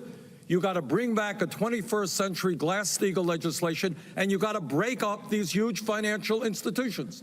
They have too much economic power, and they have too much financial power over our entire economy. If Teddy Roosevelt were alive today, the old Republican trustbuster, what he would say is, these guys are too powerful, break them up. I believe that's what the American people want to see. That's my view. Secretary Clinton, help the voter understand the daylight between the two of you here. Well, there's no daylight on the basic premise that there should be no bank too big to fail and no individual too powerful to jail. We agree on that. But where we disagree is the comments that Senator Sanders has made that don't just affect me, I can take that, but he's criticized President Obama for taking donations from Wall Street.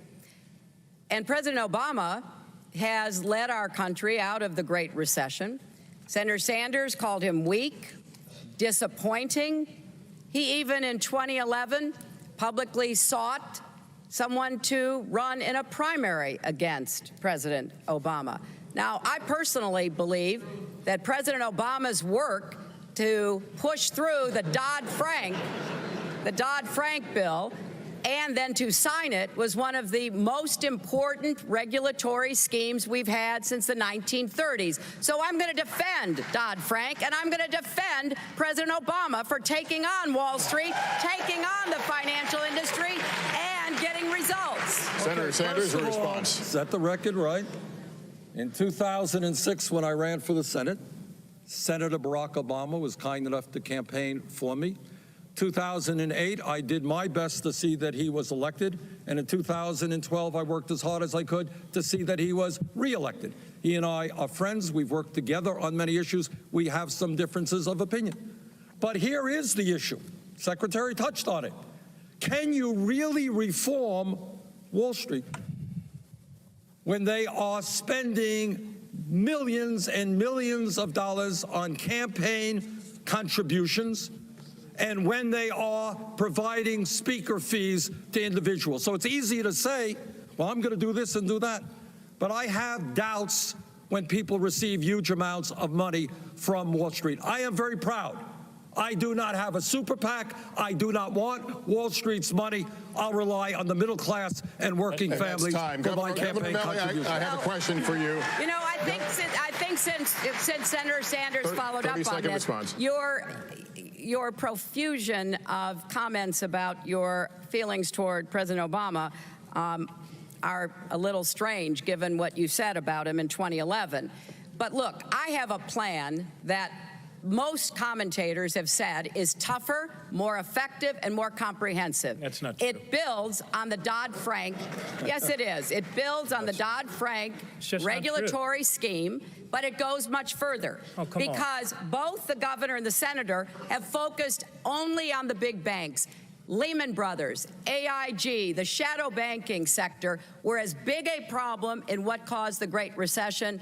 I go after them, and I can tell you that the hedge fund billionaires who are running ads against me right now, and Karl Rove, who started running an ad against me right now, funded by money from the financial services sector, sure think I'm the one they don't want to be up against. Yeah, thank you.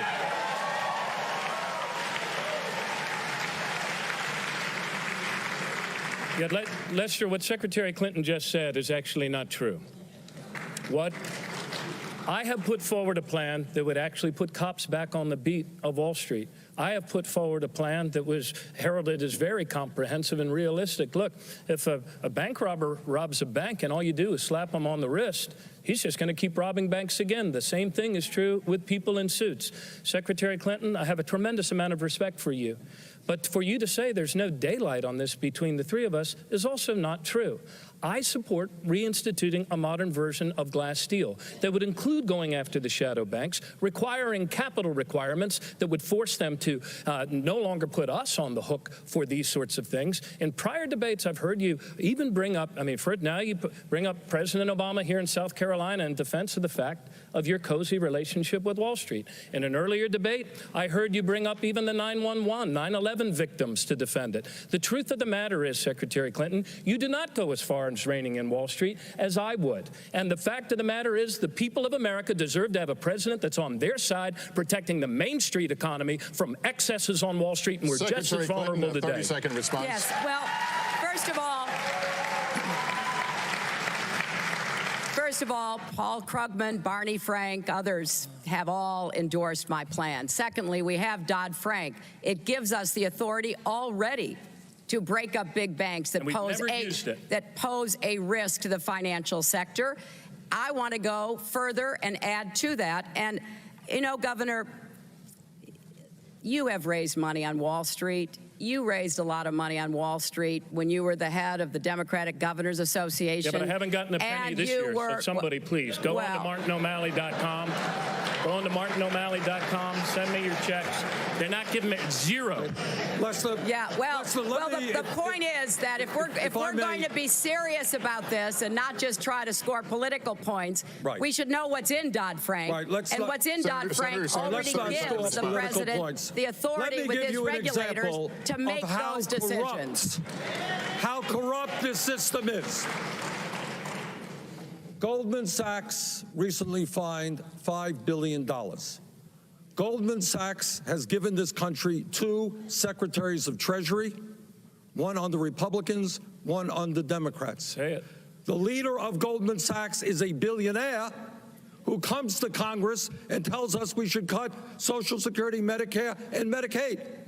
Secretary Clinton, and you're not the only one, so I don't mean to just point the finger at you. You've received over $600,000 in speaking fees from Goldman Sachs in 1 year.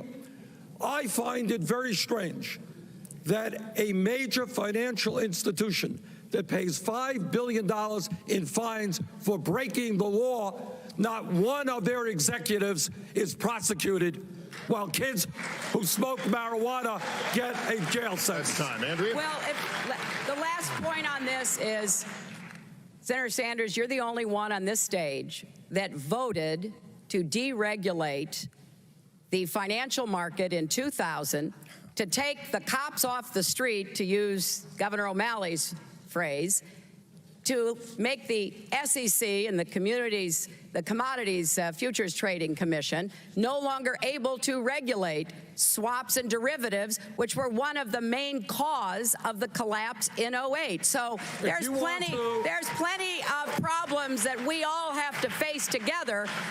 And the final thing I would say, we're at least having a vigorous debate about reining in Wall Street. The Republicans want to give them more power and repeal Dodd-Frank. That's what we need to stop. Anyone who wants to check my record, anyone who wants to check my record in taking on Wall Street, in fighting against the deregulation of Wall Street, when Wall Street put billions of dollars in lobbying and campaign contributions to get the government off their backs. They got the government off their backs. Turns out that they were crooks and they destroyed our economy. I think it's time to put the government back on their backs. Senator Sanders. Senator Sanders, we've talked a lot about things you want to do. You want free education for everyone. You want the federal minimum wage raised to $15 an hour. You want to expand Social Security benefits. You've been specific about what you want, but let's talk about how to pay for all this. You now said that you would raise taxes today, 2 hours or so ago. You've said you would raise taxes to pay for your health care plan. You haven't been specific about how to pay for the other things. Will you tell us tonight? Good. You're right. I want to rebuild our crumbling infrastructure, create 13 million jobs. We do that by doing away with the absurd loophole that now allows major profitable corporations to stash their money in the Cayman Islands and not, in some years, pay a nickel in taxes. Yes, I do. I plead guilty. I want every kid in this country who has the ability to be able to go to a public college or university tuition free. And by the way, I want to substantially lower student debt interest rates in this country as well. How do I pay for it? I pay for it through a tax on Wall Street speculation. This country and the middle class bailed out Wall Street. Now it is Wall Street's time to help the middle class. In fact, we have documented, unlike Secretary Clinton, I have documented exactly how I would pay for our ambitious agenda. Andrea, I'm the only person on this stage to So, Secretary Clinton, you want to respond? Well, I have actually documented every way that I'm going to pay for what I'm doing because I think the American public deserves to know, and you can go to my website and actually see that. But there are serious questions about how we're going to pay for what we want to see our country do.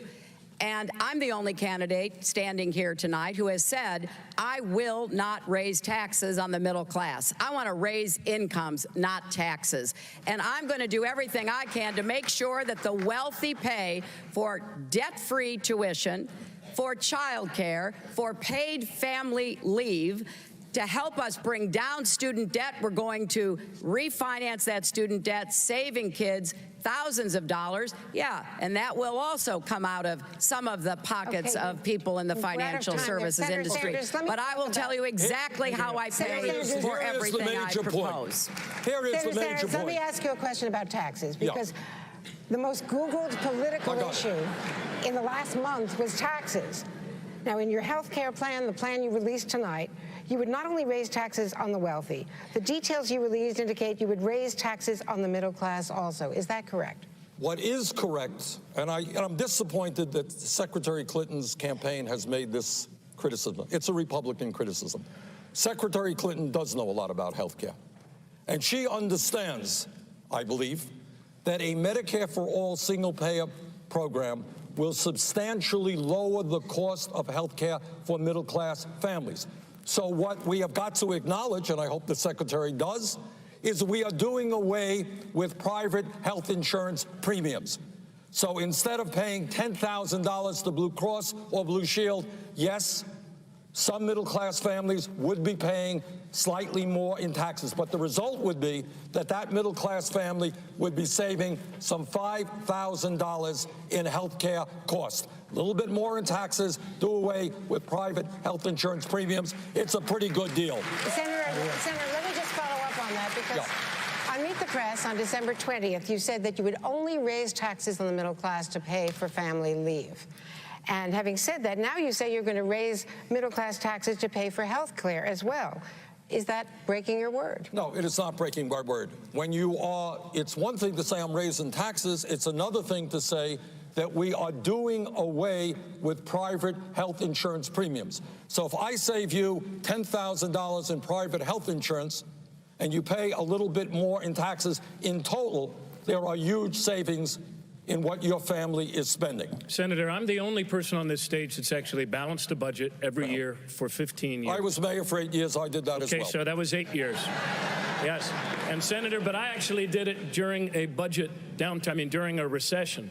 And Andrea, I had to make more cuts than any governor in the history of the state of Maryland, but we invested more in infrastructure, more in transportation. We made our public schools #1 in America 5 years in a row and went 4 years in a row without a penny's increase to college tuition.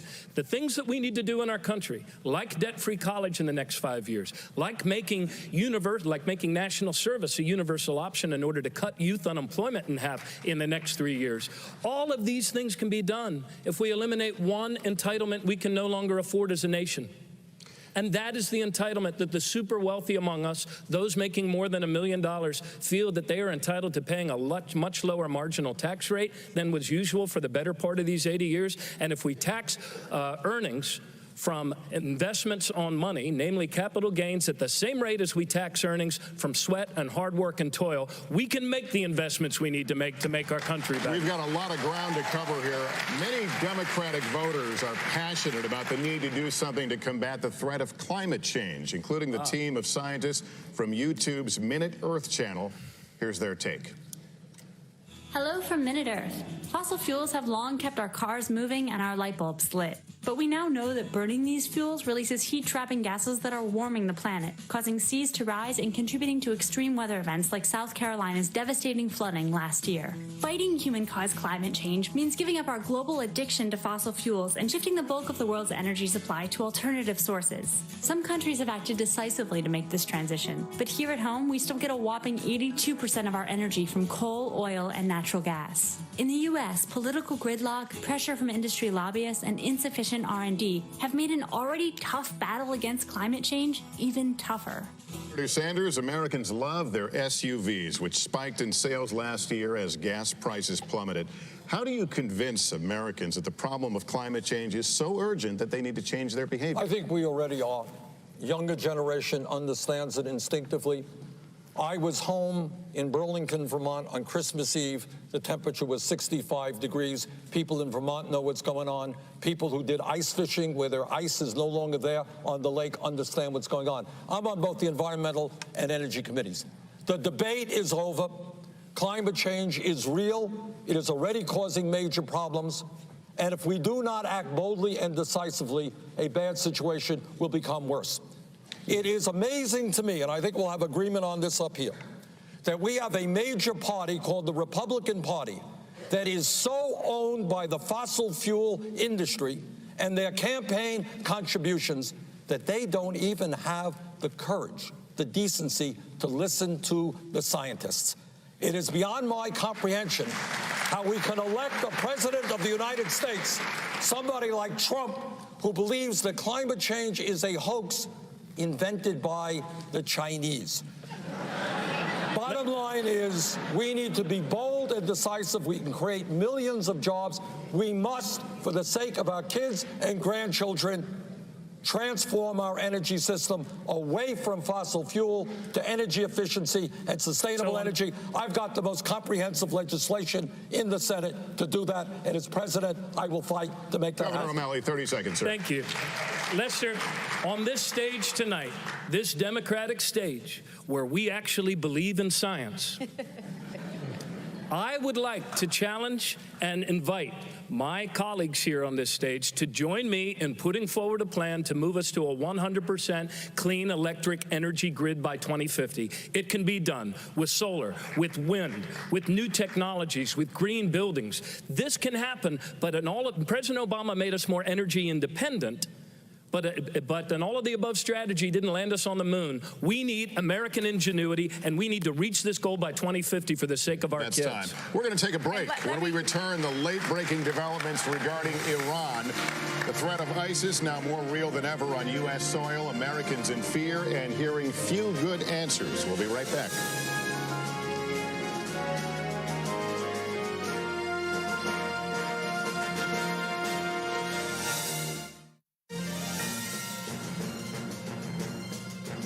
You call yourself a democratic socialist, and throughout your career in politics, you've been critical of the Democratic Party, even saying in a book you wrote, quote, there wasn't a hell of a big difference between the two major parties.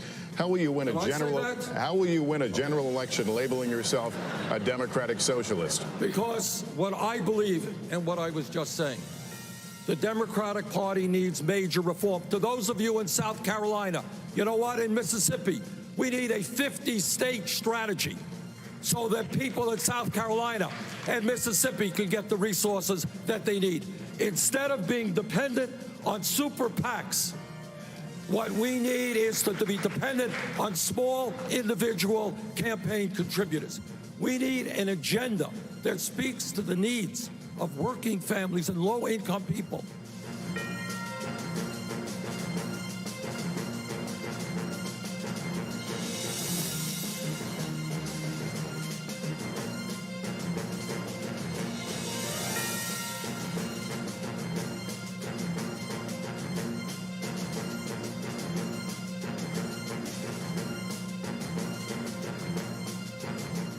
The most recurring question I get when I stand on the chair all across Iowa and talk with my neighbors is, how are you going to heal the divisions and the wounds in our country? This is the biggest challenge we face as a people. All my life, I've brought people together over deep divides and very old wounds, and that's what we need now in a new leader.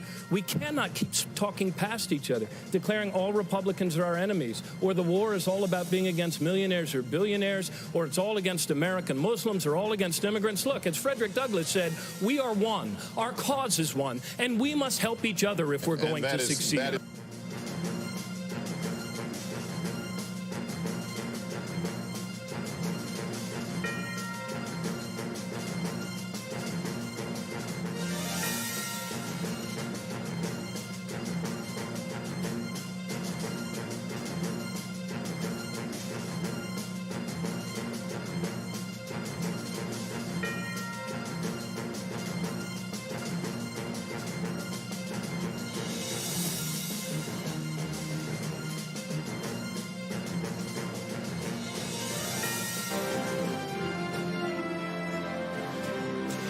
We are back. I'm Chuck Todd. We are just past the halfway mark in our NBC News YouTube Democratic candidates debate. Boy, this is one that has actually lived up to the billing. We've seen some sharp exchanges on guns, health care, and Wall Street. It's a debate, you could argue, that has been largely focused on all things Bernie Sanders. He was on the defensive early, Hillary Clinton getting, I think, some control on the gun issue. But on health care and on Wall Street reform, it was Hillary Clinton on the defensive, and it was a very aggressive Bernie Sanders. One thing of note here, Bernie Sanders very much being the sort of revolutionary candidate, major change. And you've heard a lot of Hillary Clinton saying things like, she wants to build on the things that President Obama did, wrapping herself in President Obama. Let's go back downstairs and check in with our moderators, Lester and Andrea. So what's coming up next, guys? Well, we've covered a lot of ground already, but we're going to be talking about ISIS, a threat to America. It's always posed as one of the top concerns of Americans, and also some more late-breaking news. We have all of the news that has happened from Iran and the president's comments today, as well as what this means going forward for the war on terror. What do we expect from Iran, and also what's happening in Syria? So a lot of foreign policy coming up. A lot of debate to come. We'll be back from Charleston after this. You got it. Well, it's the Commander-in-Chief test. That's what's next. Stay with us. The debate resumes right after this.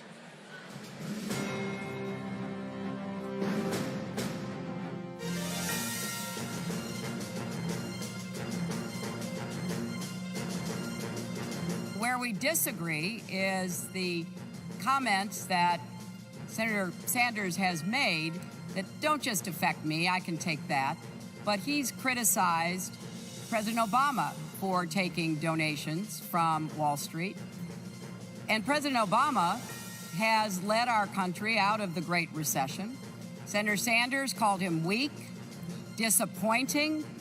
He even in 2011 publicly sought someone to run in a primary against President Obama. Now, I personally believe that President Obama's work to push through the Dodd-Frank bill and then to sign it was one of the most important regulatory schemes we've had since the 1930s. So I'm going to defend Dodd-Frank, and I'm going to defend President Obama for taking on Wall Street, taking on the financial industry, and getting results.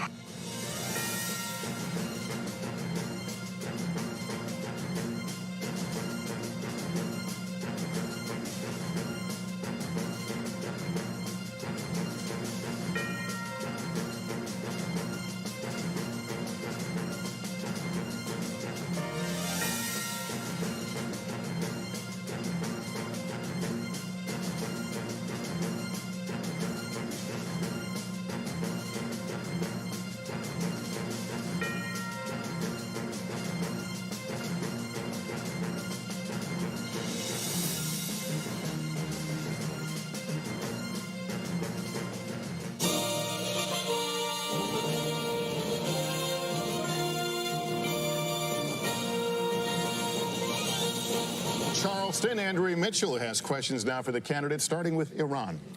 Thank you, Lester. Senator Sanders, the nuclear deal is now in force. Iran is getting its billions of dollars. Several Americans who had been held are now going to be heading home. The president said today it's a good day for diplomacy. Is it time now to restore diplomatic relations for the first time since 1979 and actually reopen a U.S. embassy in Tehran? I think what we have got to do is move as aggressively as we can to normalize relations with Iran, understanding that Iran's behavior in so many ways is something that we disagree with. Their support for terrorism, the anti-American rhetoric that we're hearing from some of their leadership is something that is not acceptable. On the other hand, the fact that we managed to reach an agreement, something that I very strongly supported, that prevents Iran from getting a nuclear weapon, and that we did that without going to war, and that I believe we're seeing a thaw in our relationships with Iran is a very positive step. So if your question is, do I want to see that relationship become more positive in the future? Yes. Can I tell you that we should open an embassy in Tehran tomorrow? No, I don't think we should. But I think the goal has got to be, as we have done with Cuba, to move and warm relations with a very powerful and important country in this world. Your response, Secretary Clinton. Well, I'm very proud of the Iran nuclear agreement. I was very pleased to be part of what the president put into action when he took office. I was responsible for getting those sanctions imposed, which put the pressure on Iran that brought them to the negotiating table, which resulted in this agreement. And so they have been, so far, following their requirements under the agreement. But I think we still have to carefully watch them. We've had one good day over 36 years, and I think we need more good days before we move more rapidly toward any kind of normalization. And we have to be sure that they are truly going to implement the agreement, and then we have to go after them on a lot of their other bad behavior in the region, which is causing enormous problems in Syria, Yemen, Iraq, and elsewhere. Well, you mentioned Syria. Let me ask you about Syria, all of you. Let's turn to Syria, the civil war that has been raging there. Are there any circumstances in which you could see deploying significant numbers of ground forces in Syria, not just special forces, special operators, but significant ground forces to combat ISIS in a direct combat role? Let me start with you, Secretary Clinton. Absolutely not. I have a three-point plan that does not include American ground forces. It includes the United States leading an air coalition, which is what we are doing, supporting fighters on the ground, the Iraqi army, which is beginning to show more ability, the Sunni fighters that we are now helping to reconstitute, and Kurdish fighters on both sides of the border. I think we also have to try to disrupt their supply chain of foreign fighters and foreign money, and we do have to contest them in online space. So I'm very committed to both going after ISIS, but also supporting what Secretary Kerry is doing to try to move on a political, diplomatic course to try to begin to slow down and hopefully end the carnage in Syria, which is the root of so many of the problems that we see in the region and beyond. Senator Sanders, ground forces, yes or no? As everybody here knows, this is an incredibly complicated and difficult issue, and I applaud. I know President Obama's been getting a lot of criticism of Jordan, one of the few heroes in a very unheroic place. And what Abdullah said is this is a war for the soul of Islam, and that Muslim troops should be on the ground with our support and the support of other major countries. That is how we destroy ISIS, not with American troops in perpetual warfare. Governor O'Malley. Thank you. Andrea, governors have led us to victory in 2 world wars by doing what America does best, and that is by joining forces with others, by acting in coalition. And I believe that President Obama is doing the right thing in this case. We need to learn the lessons from the past. We do need to provide the special ops advisors. We do need to provide the technical support. But over the long term, we need to develop new alliances. We need a much more proactive national security strategy that reduces these threats before they rise to a level where it feels like we need to pull for a division of Marines. And I also want to add one other thing here. I appreciate the fact that in our debate, we don't use the term you hear Republicans throwing around, trying to look all bravado and macho, sending other kids into combat. They keep using the term boots on the ground. A woman in Burlington, Iowa said to me, Governor, when you're with your colleagues, please don't refer to my son, who has served 2 tours of duty in Iraq, as a pair of boots on the ground. We need to be mindful of learning the lessons of the battle. I have a question for Senator Sanders. Did the policies of the Obama administration, in which Secretary Clinton, of course, was a part, create a vacuum in Iraq and Syria that helped ISIS grow? No, I think the vacuum was created by the disastrous war in Iraq, which I vigorously opposed. Not only did I vote against it, I helped lead the opposition.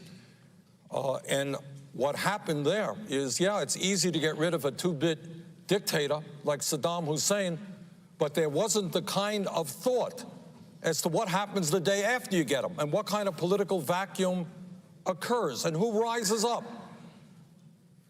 Groups like ISIS. So I think that President Obama made a promise to the American people when he ran. And he said, you know what, I'm going to do my best to bring American troops home. And I supported what he did. Our job is to train and provide military support for Muslim countries in the area who are prepared to take on ISIS. And one point I want to make here that is not made very often. You have incredibly wealthy countries in that region. Countries like Saudi Arabia, countries like Qatar. Qatar happens to be the largest, wealthiest country per capita in the world. They have got to start putting in some skin in the game and not just ask the United States to do it. Secretary Clinton, I want to talk to you about red lines because former Defense Secretary Chuck Hagel said in a recent interview that President Obama's decision to stand down on planned missile strikes against Damascus after Assad had used chemical weapons hurt the president's credibility. Should the president have stuck to his red line once he drew it? Look, I think that the president's decision to go after the chemical weapons, once there was a potential opportunity to build on when the Russians opened that door, resulted in a very positive outcome. We were able to get the chemical weapons out. I know from my own experience as Secretary of State that we were deeply worried about Assad's forces using chemical weapons because it would have had not only a horrific effect on people in Syria, but it could very well have affected the surrounding states, Jordan, Israel, Lebanon, Turkey. So getting those chemical weapons out was a big deal. Should he have stuck to his line? Did it hurt U.S. credibility? I think as Commander-in-Chief, you've got to constantly be evaluating the decisions you have to make. I know a little bit about this, having spent many hours in the Situation Room advising President Obama. And I want to just add to something that Senator Sanders said. The United States had a very big interest in trying to help stabilize the region. If there is any blame to be spread around, it starts with the Prime Minister of Iraq, who sectarianized his military, setting Shia against Sunni. It is amplified by Assad, who has waged one of the bloodiest, most terrible attacks on his own people, 250,000 plus dead, millions fleeing, causing this vacuum that has been filled, unfortunately, by terrorist groups, including ISIS. So I think we are in the midst of great turmoil in this region. We have a proxy conflict going on between Saudi Arabia and Iran. You know, one of the criticisms I've had of Senator Sanders is his suggestion that, you know, Iranian troops be used to try to end the war in Syria and go after ISIS, which I don't think would be a good idea. Senator, but overall, a lot of the forces at work in the region are ones that we cannot directly influence, but we can try to bring more we still help lack to human the intelligence to understand what happens next. Where Secretary Clinton and I agree with most of what she said, but where I think we do have an honest disagreement is that in the incredible quagmire of Syria, where it's hard to know who's fighting who, and if you give arms to this guy, it may end up in ISIS's hands the next day. We all know that. And we all know, no argument, the Secretary is absolutely right. Assad is a butcher of his own people, man using chemical weapons against his own people. This is beyond disgusting. But I think in terms of our priorities in the region, our first priority must be the destruction of ISIS. Our second priority must be getting rid of Assad through some political settlement, working with Iran, working with Russia.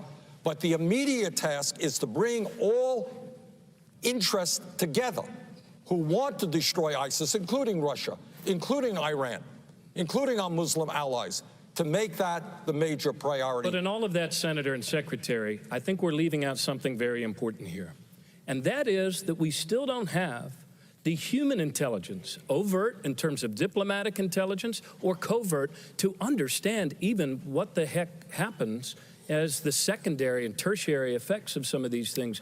We are walking through this region, Andrea, without the human intelligence that we need. And we need to make a renewed investment as a country into bringing up a new generation of foreign service officers and bringing up a new generation of business people and in actually understanding and having relationships in these places so we have a better sense of what the heck happens after a dictator topples and can take action to prevent another safe haven and another iteration of terror. Your time is up. Yes, Senator Sanders mentioned Russia a moment ago. Secretary Clinton, you famously handed Russia's foreign minister a reset button in 2009. Since then, Russia has annexed Crimea, fomented a war in Ukraine, provided weapons that downed an airliner, and launched operations, as we've just discussed, to support Assad in Syria. As president, would you hand Vladimir Putin a reset button? Well, it depended upon what I got for it, and I can tell you what we got in the first term. We got a New START treaty to reduce nuclear weapons between the United States and Russia. We got permission to resupply our troops in Afghanistan by traveling across Russia. We got Russia to sign on to our sanctions against Iran and other very important commitments. So, look, in diplomacy, you are always trying to see how you can figure out the interests of the other to see if there isn't some way you can advance your security and your values. When Putin came back in the fall of 2011, it was very clear he came back with a mission. And I began speaking out as soon as that happened because there were some fraudulent elections held and Russians poured out into the streets to demand their freedom, and he cracked down and, in fact, accused me of fomenting it. So we now know that he has a mixed record, to say the least, and we have to figure out how to deal with him. What's your relationship with him? Well, my relationship with him, it's interesting. It's it's one I think of respect. We've had some very tough dealings with one another, and I know that he's someone that you have to continually stand up to because, like many bullies, he is somebody who will take as much as he possibly can unless you do. And we need to get the Europeans to be more willing to stand up. I was pleased they put sanctions on after Crimea and eastern Ukraine and the downing of the airliner, but we've got to be more united in preventing Putin from taking a more aggressive stance in Europe and the Middle East. We want to turn right now to the issue of balancing national security concerns with the privacy rights of Americans. That brings us to YouTube and this question. Hi, my name is Marquez Brownlee, and I've been making YouTube videos about electronics and gadgets for the past 7 years. I think America's future success is tied to getting all kinds of tech right. Tech companies are responsible for the encryption technology to protect personal data, but the government wants a backdoor into that information. So do you think it's possible to find common ground, and where do you stand on privacy versus security? So, Governor O'Malley. Thank you. I believe whether it's a back door or a front door, that the American principle of law should still hold, that our federal government should have to get a warrant, whether they want to come through your back door or your front door. And I also agree, Lester, with Benjamin Franklin, who said no people should ever give up their privacy or their freedoms and a promise for security. So we're a collaborative people. We need collaborative leadership here with Silicon Valley and other bright people in my own state of Maryland, around the NSA, that can actually figure this out. But there are certain immutable principles that will not become antique things in our country so long as we defend our country and its values and its freedoms. And one of those things is our right to be secure in our homes and our right to expect that our federal government should have to get a warrant. I also want to say that while we've made some progress on the Patriot Act, I do believe that we need an adversarial court system there. We need a public advocate. We need to develop jurisprudence so that we can develop a body of law that protects the privacy of Americans in the information and digital age. That's Tom. You have all talked about what you would do fighting ISIS over there, but we've been hit in this country by homegrown terrorists, from Chattanooga to San Bernardino. The recent shooting of a police officer in Philadelphia. How are you going to fight lone wolves here, Senator Lester, Sanders? year in and year out, I was the leader of the U.S. That's a question, Senator Sanders. I wasn't clear. I apologize. Okay. I just wanted to add, in the previous question, I voted against the USA Patriot Act for many of the reasons that Governor O'Malley mentioned. But it is not only the government that we have to worry about, it is private corporations. You would all be amazed, or maybe not, about the amount of information private companies and the government has in terms of the websites that you access, the products that you buy, where you are this very moment. And it is very clear to me that public policy has not caught up with the explosion of technology. So yes, we have to work with Silicon Valley to make sure that we do not allow ISIS to transmit information. But in terms of lone wolves, the threat, how would you do What we have got to do there is, among other things, as I was just saying, have Silicon Valley help us to make sure that information being transmitted through the internet or in other ways by ISIS is in fact discovered. But I do believe we can do that without violating the constitutional and privacy rights of the American people. We have to go to a break, and when we come back, we're going to get to some of the burning questions these candidates have yet to answer and are really eager to talk about.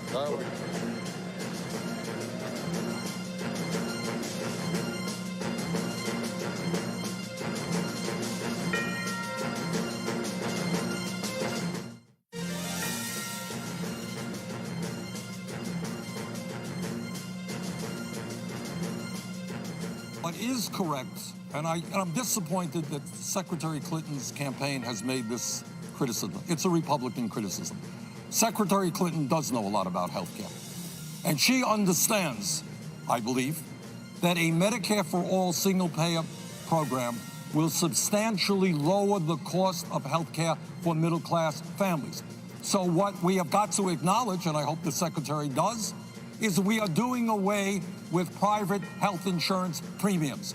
So instead of paying $10,000 to Blue Cross or Blue Shield, yes, some middle-class families would be paying slightly more in taxes, but the result would be that that middle-class family would be saving some $5,000 in health care costs. A little bit more in taxes, do away with private health insurance premiums. It's a pretty good deal.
over the long term, we need to develop new alliances. We need a much more proactive national security strategy that reduces these threats before they rise to a level where it feels like we need to pull for a division of Marines. And I also want to add one other thing here.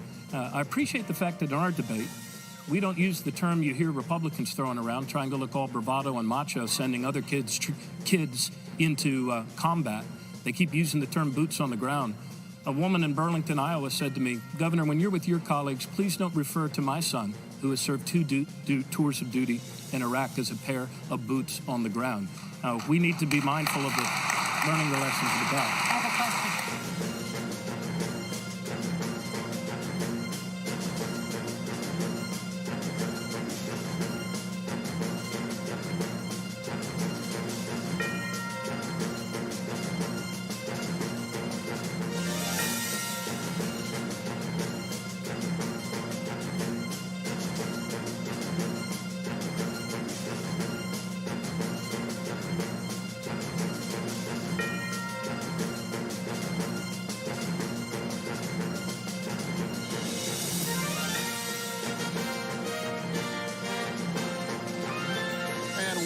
To Charleston, as we were going to a break, Secretary Clinton, I cut you off. I'll give you 30 seconds to respond on the issue of lone wolves. Can I get 30 seconds too?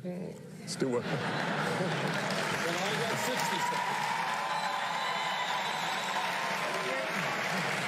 Secretary Clinton. Well, I wanted to say, and I'll do it quickly, I was very pleased that leaders of President Obama's administration went out to Silicon Valley last week and began exactly this conversation about what we can do consistent with privacy and security. We need better intelligence cooperation. We need to be sure that we're getting the best intelligence that we can from friends and allies around the world. And then we've got to recognize our first line of defense against lone wolf attacks is among Muslim Americans. And it is not only shameful, it is dangerous for the kinds of comments you're hearing from the Republican side. We need to be reaching out and unifying our country against terrorist attacks and lone wolves and working with Muslim Americans Andrea to do has a follow-up. Just a quick follow-up, though, Secretary Clinton. Just a moment, Governor. My 30 seconds. But Secretary Clinton, you said that the leaders from the intelligence community went to Silicon Valley. They were flatly turned down. They got nowhere. That is not what I've heard. Let me leave it at that. Andrea, I need to talk about Homeland Security and preparedness. Ever since the attacks of September 11th, 30 seconds, ever since the attacks of September 11th, my colleagues, Democratic and Republican mayors, Democratic and Republican governors, made me their leader on Homeland Security and preparedness. Here in the homeland, unlike combating ISIL abroad, we're almost like it's your body's immune system. It's able to protect your body against bad bugs, not necessarily because it outnumbers them, but it's better connected. The fusion centers, the biosurveillance systems, better prepared first responders. But there's another front in this battle, and it is this. That's the political front. And if Donald Trump wants to start a registry in our country of people by faith, he can start with me, and I will sign up as one who is totally opposed to his fascist appeals that wants to vilify American Muslims. That can do more damage to our democracy than anything. All right, that's time, and we do have to move on. Secretary Clinton, this is the first time that... Can I just get a very brief response? Very brief. 30 seconds, Senator. Okay. And I agree with what the Secretary said and what Governor O'Malley said. But here's an issue that we also should talk about. We have a $600 billion military budget. It is a budget larger than the next 8 countries. Unfortunately, much of that budget continues to fight the old Cold War with the Soviet Union. Very little of that budget, less than 10%, actually goes into fighting ISIS and international terrorism. We need to be thinking hard about making fundamental changes in the priorities of the Defense Department. All right, Secretary Clinton, this is the first time that a spouse of a former president could be elected president. You have said that President Clinton would advise you on economic issues, but be specific if you can. Are you talking about a kitchen table role on economics, or will he have a real policy role? Well, it'll start at the kitchen table. We'll see how it goes from there. And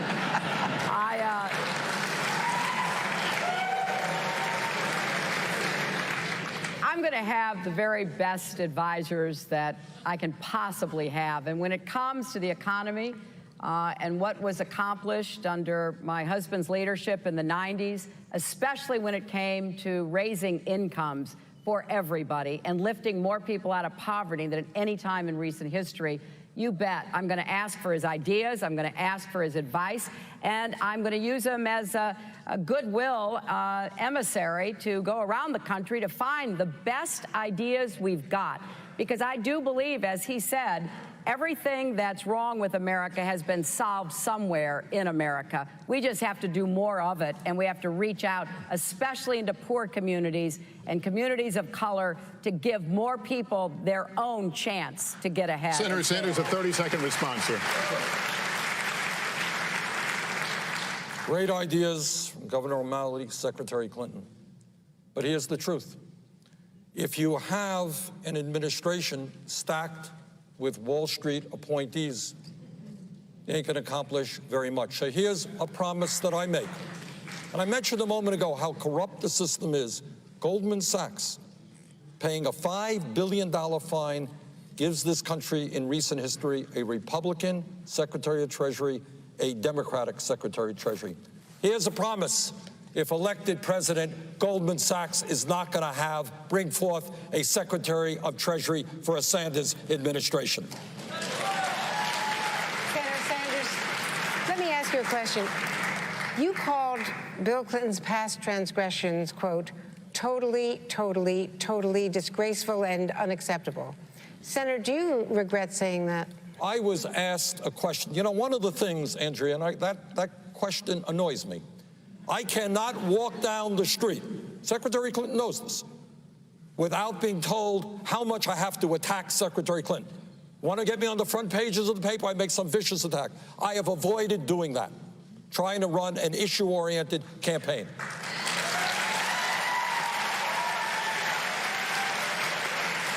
I was asked a question. You didn't have to answer it that way, though. Well, why did you? Then if I don't answer it, then there's another front page source. Yes. And I mean this seriously. You know that. We've been through this. Yes, his behavior was deplorable. Have I ever once said a word about that issue? No, I have not. I'm going to debate Secretary Clinton and Governor O'Malley on the issues facing the American people, not Bill Clinton's personal behavior.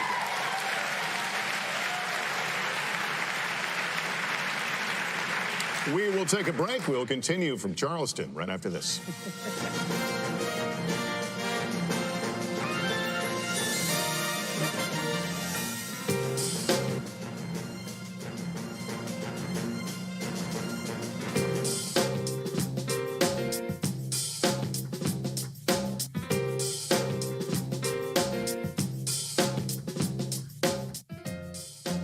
I'm getting ready to do something, too.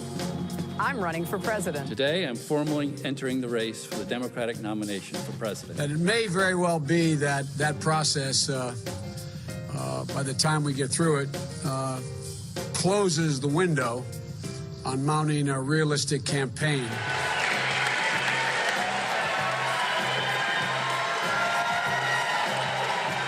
Hundreds of thousands of bright, capable young people are giving up the dream of a higher education because their families do not have enough money.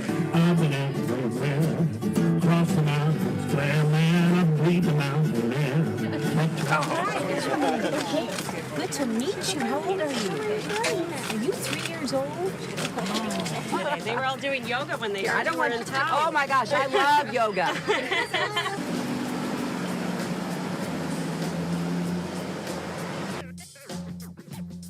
In 1999, you voted for the very bill that made banks bigger. The Glass-Steagall was my very first vote. I just arrived. My dad had died in office. I was appointed to the office. It was my very first vote. Are you saying you didn't know what you were voting for? I just arrived at the Senate. I'd have to say the enemy soldier that threw the grenade that wounded me, but he's not around right now to talk to.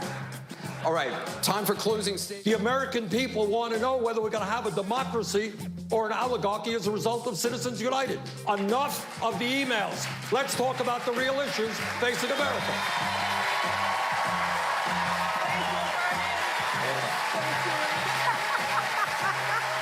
And other questions still lingered. And these questions lingered because previous investigations were not thorough. It would have happened long ago. The fact of the matter is, and let's say it in our debate because you'll never hear this from that immigrant-bashing carnival barker, Donald Trump, the truth of the matter is, I was sick and tired of Hillary Clinton's email. I am still sick and tired of Hillary Clinton's email. And the issue is, the problem is the front pages every day we're dealing with that. I didn't know I had so much power. But after I said that, we're not hearing much about Hillary Clinton. I couldn't have said it better myself. And we believe Secretary Clinton will be coming around the corner any minute. Sorry. The first line of defense against radicalization is in the Muslim American community. I worry greatly that the rhetoric coming from the Republicans, particularly Donald Trump, is sending a message to Muslims here in the United States and literally around the world that there is a clash of civilizations, that there is some kind of Western plot or even war against Islam, which then, I believe, fans the flames of radicalization. Senator Sanders, you fired a campaign staffer. You have sued the Democratic National Committee. All of this after your campaign acknowledged that some of your staffers, quote, irresponsibly accessed data from another campaign. The Clinton campaign called this a very egregious breach of data and ethics and said, quote, our data was stolen. The DNC vendor screwed up. Information came to our campaign. In this case, our staff did the wrong thing. They looked at that information. As soon as we learned that they looked at that information, we fired that person. We are now doing an independent internal investigation.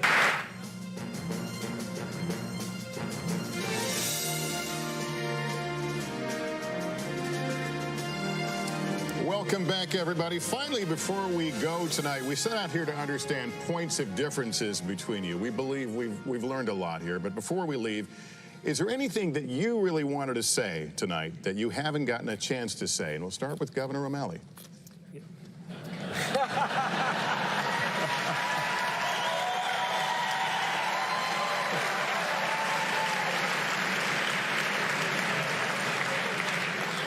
Didn't see that coming, did you? Much, but we're going to have to get 20 minutes to do it. So, look, I believe there are many issues. What, 60 seconds for this? 60 seconds. We appreciate it. There are so many issues that we haven't been able to discuss here.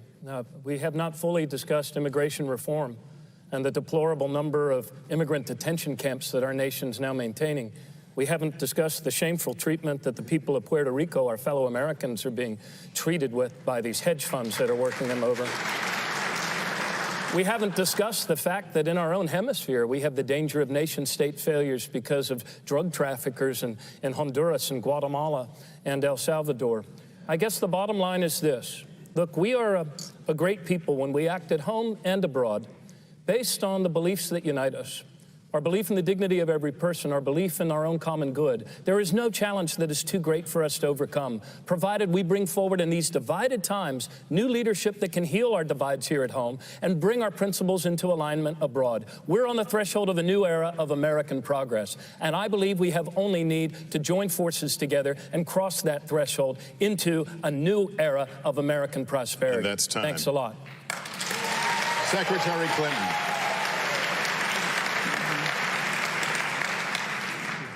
Well, Lester, I spent a lot of time last week being outraged by what's happening in Flint, Michigan, and I think every single American should be outraged. We've had a city in the United States of America where the population, which is poor in many ways and majority African American, has been drinking and bathing in lead-contaminated water. And the governor of that state acted as though he didn't really care. He had requests for help that he basically stonewalled. I'll tell you what, if the kids in a rich suburb of Detroit had been drinking contaminated water and being bathed in it, there would have been action. So I sent my top campaign aide down there to talk to the mayor of Flint, to see what I could do to help. And I issued a statement about what we needed to do. And then I went on a TV show and I said it was outrageous that the governor hadn't acted, and within 2 hours he had. I want to be a president who takes care of the big problems and the problems that are affecting the people of our country every day. Thank you. Senator Sanders. What Secretary Clinton was right, and what I did, which I think is also right, is demanded the resignation of the governor. A man who acts that irresponsibly should not stay in power. Now, we are a great nation, and we've heard a lot of great ideas here tonight. But let's be honest and let's be truthful. Very little is going to be done to transform our economy and to create the kind of middle class we need unless we end a corrupt campaign finance system which is undermining American democracy. We have got to get rid of super PACs. We have got to get rid of Citizens United. And what we have got to do is create a political revolution which revitalizes American democracy, which brings millions of young people and working people into the political process to say loudly and clearly that the government of the United States of America belongs to all of us and not just a handful of wealthy campaign contributors. All right, well, thank you. And thanks to all of you for being here tonight, shedding light on some of the differences as Americans get ready to vote. I also want to thank the Congressional Black Caucus Institute and certainly my friend and colleague, Andrea Mitchell. This has been great. It's been a great, spirited conversation, and American people appreciate it. Let me turn it over to my friend Chuck Todd now. Chuck? Let me turn it over to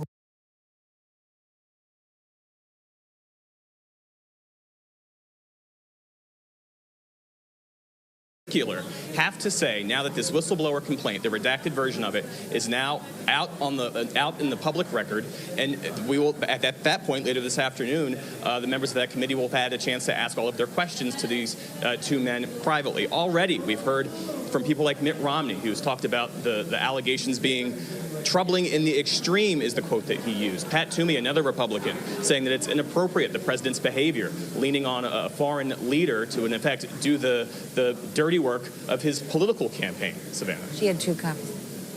All right, Jeff, thank you so much. And we see Adam Schiff, the chairman of the House Intelligence Committee, who has now sat down with the witnesses in place. And so in a moment, we would expect to hear usually opening statements from the chairman and the ranking member.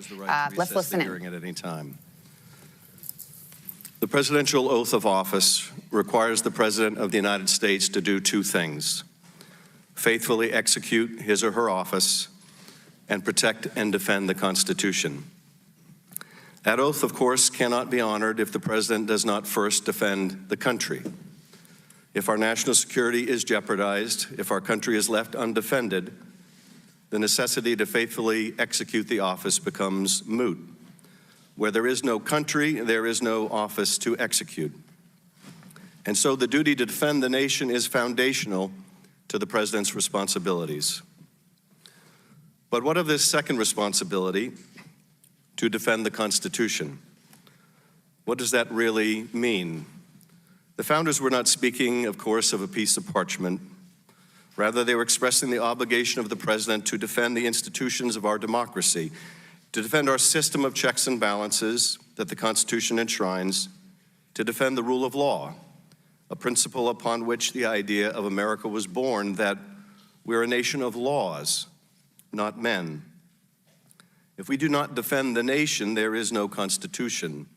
But if we do not defend the Constitution, there is no nation worth defending. Yesterday, we were presented with the most graphic evidence yet that the President of the United States has betrayed his oath of office, betrayed his oath to defend our national security, and betrayed his oath to defend our Constitution. For yesterday, we were presented with a record of a call between the President of the United States and the President of Ukraine, in which the President, our President, sacrificed our national security and our Constitution for his personal political benefit. To understand how he did so, we must first understand just how overwhelmingly dependent Ukraine is on the United States, militarily, financially, diplomatically, and in every other way. And not just on the United States, but on the person of the president. Ukraine was invaded by its neighbor, by our common adversary, by Vladimir Putin's Russia. It remains occupied by Russian irregular forces in a long, simmering war. Ukraine desperately needs our help, and for years we have given it, and on a bipartisan basis. That is until 2 months ago, when it was held up inexplicably by President Trump. It is in this context, after a brief congratulatory call from President Trump to President Zelensky on April 21st, and after the president's personal emissary, Rudy Giuliani, made it abundantly clear to Ukrainian officials over several months that the president wanted dirt on his political opponent, it is in this context that the new president of Ukraine would speak to Donald Trump over the phone on July 25th. President Zelensky, eager to establish himself at home as a friend of the president of the most powerful nation on earth, had at least two objectives: get a meeting with the president and get more military help. And so what happened on that call? Zelensky begins by ingratiating himself, and he tries to enlist the support of the president. He expresses his interest in meeting with the president and says his country wants to acquire more weapons from us to defend itself. And what is the president's response?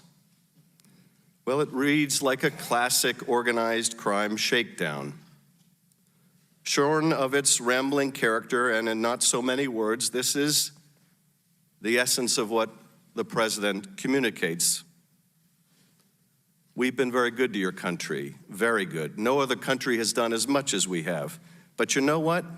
I don't see much reciprocity here. I hear what you want. I have a favor I want from you, though. And I'm going to say this only 7 times, so you better listen good. I want you to make up dirt on my political opponent, understand lots of it.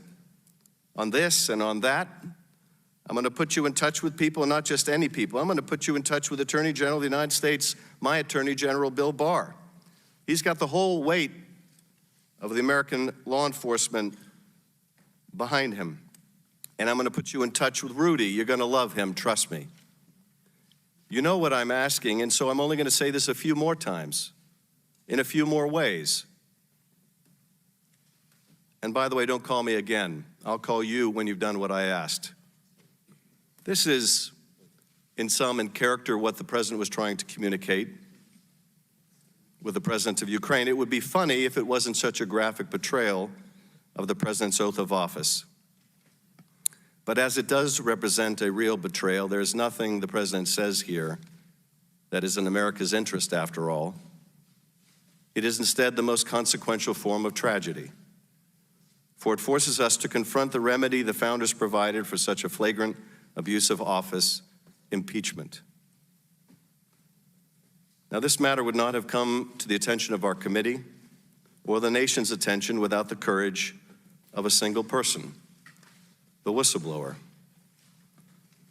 As you know, Director McGuire, more so than perhaps any other area of government, since we deal with classified information, the Intelligence Committee is dependent on whistleblowers to reveal wrongdoing when it occurs, when the agencies do not self-report, because outside parties are not allowed to scrutinize your work and to guide us. If that system is allowed to break down, as it did here, if whistleblowers come to understand that they will not be protected, one of two things happen: serious wrongdoing goes unreported, or whistleblowers take matters into their own hands and divulge classified information to the press in violation of the law and placing our national security at risk. This is why the whistleblower system is so vital to us, and why your handling of this urgent complaint is also so troubling. Today, we can say for the first time since we have released this morning the whistleblower complaint that you have marked unclassified, that the substance of this call is a core issue, although by no means the only issue raised by the whistleblower's complaint, which was shared with the committee for the first time only late yesterday. By law, the whistleblower complaint, which brought this gross misconduct to light, should have been presented to this committee weeks ago, and by you, Mr. Director, under the clear letter of the law. And yet it wasn't. Director McGuire, I was very pleased when you were named acting director. If Sue Gordon was not going to remain, I was grateful that a man of your superb military background was chosen. A Navy SEAL for 36 years and director of the National Counterterrorism Center since December 2018. Your credentials are impressive. And in the limited interactions that we have had since you became director of NCTC, you have struck me as a good and decent man, which makes your actions over the last month all the more bewildering. Why you chose not to provide the complaint to this committee as required by law. Why you chose to seek a second opinion on whether shall really means shall under the statute. Why you chose to go to a department led by a man, Bill Barr, who himself is implicated in the complaint and believes that he exists to serve the interest of the president, not the office itself, mind you, or the public interest, but the interest of the person of Donald Trump. Why you chose to allow the subject of the complaint to play a role in deciding whether Congress would ever see the complaint. Why you stood silent when an intelligence professional under your care and protection was ridiculed by the president, was accused of potentially betraying his or her country, when that whistleblower, by their very act of coming forward, has shown more dedication to country, more of an understanding of the president's oath of office than the president himself. We look forward to your explanation. Ranking Member Nunes. Thank the gentleman. I want to congratulate the Democrats on the rollout of their latest information warfare operation against the president and their extraordinary ability to once again enlist the mainstream media in their campaign. This operation began with media reports from the prime instigators of the Russia collusion hoax, that a whistleblower is claiming President Trump made nefarious promise to a foreign leader. The released transcript of that call has already debunked that central assertion. But that didn't matter. The Democrats simply moved the goalposts and began claiming that there doesn't need to be a quid pro quo for this conversation to serve as the basis for impeaching the president. Speaker Pelosi went further when asked earlier if she would put brakes on impeachment if the transcript turned out to be benign. She responded, quote, "So there you go.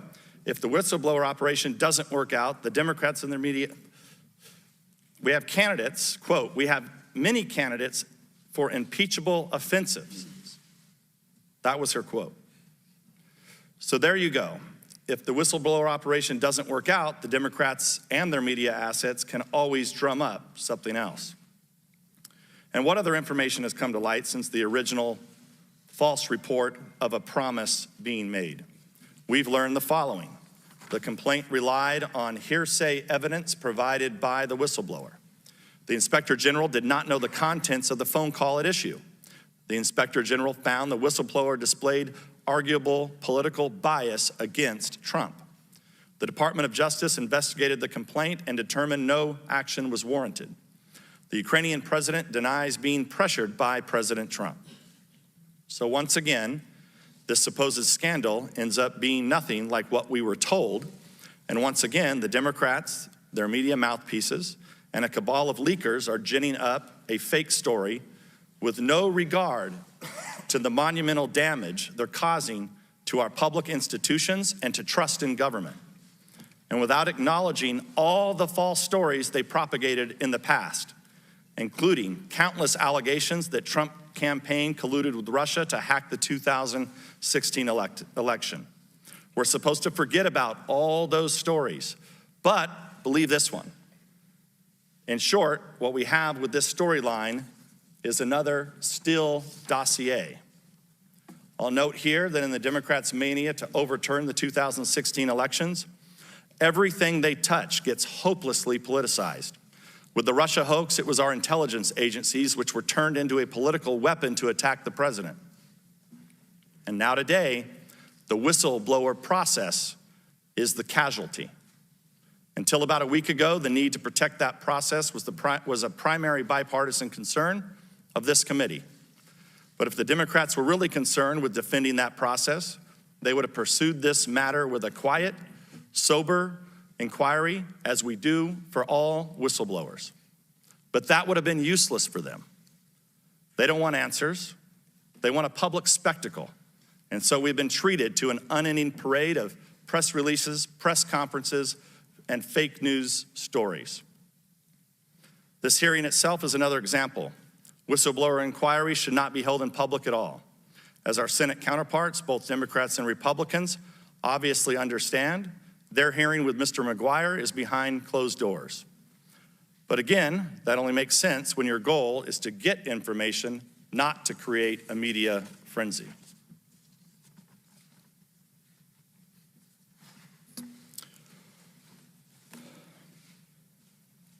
The current hysteria has something else in common with the Russia hoax. Back then, they accused the Trump campaign of colluding with Russians when the Democrats themselves were colluding with Russians and preparing the Steele dossier. Today, they accuse the president of pressuring Ukrainians to take actions that would help himself or hurt his political opponents. And yet there are numerous examples of Democrats doing the exact same thing. Joe Biden bragged that he extorted the Ukrainians into firing a prosecutor who happened to be investigating Biden's own son. 3 Democratic senators wrote a letter pressuring the Ukrainian general prosecutor to reopen the investigation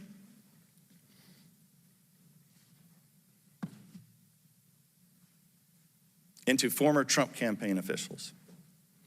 Another Democratic senator went to Ukraine and pressured the Ukrainian president not to investigate corruption allegations involving Joe Biden's son. According to Ukrainian officials, the Democratic National Committee contractor Alexandra Chalupa tried to get Ukrainian officials to provide dirt on Trump associates and tried to get the former Ukrainian president to comment publicly on alleged ties to Russia. Ukrainian official Sergei Leshchenko was a source for Nellie Orr, wife of Department of Justice official Bruce Orr, as she worked on the anti-Trump operation conducted by Fusion GPS and funded by the Democrats. And of course, Democrats on this very committee negotiated with people who they thought were Ukrainians in order to obtain nude pictures of Trump. People can reasonably ask why the Democrats are so determined to impeach this president when in just a year, they'll have a chance. In fact, one Democratic congressman, one of the first to call for Trump's impeachment, gave us the answer when he said, quote, "I'm concerned that if we don't impeach the president, he will get reelected," unquote. Winning elections is hard, and when you compete, you have no guarantee you'll win. But the American people do have a say in this, and they made their voices heard in the last presidential election. This latest gambit by the Democrats to overturn the people's mandate is unhinged and dangerous. They should end the entire dishonest, grotesque spectacle and get back to work to solving problems, which is what every member of this committee was sent here to do. Judging by today's charade, the chances of that happening anytime soon are 0 to none. I yield back. I thank the gentleman. Director, would you rise for the oath and raise your right hand? Do you solemnly swear or affirm that the testimony you will give today shall be the truth, the whole truth, and nothing but the truth, so help you God? Thank you. You may be seated. The record will reflect that the witness has been duly sworn.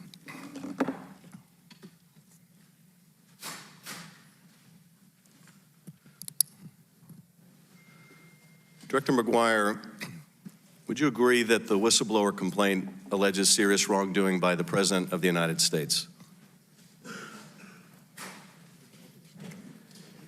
Mr. Chairman, the whistleblower... Well, actually, I apologize, Director.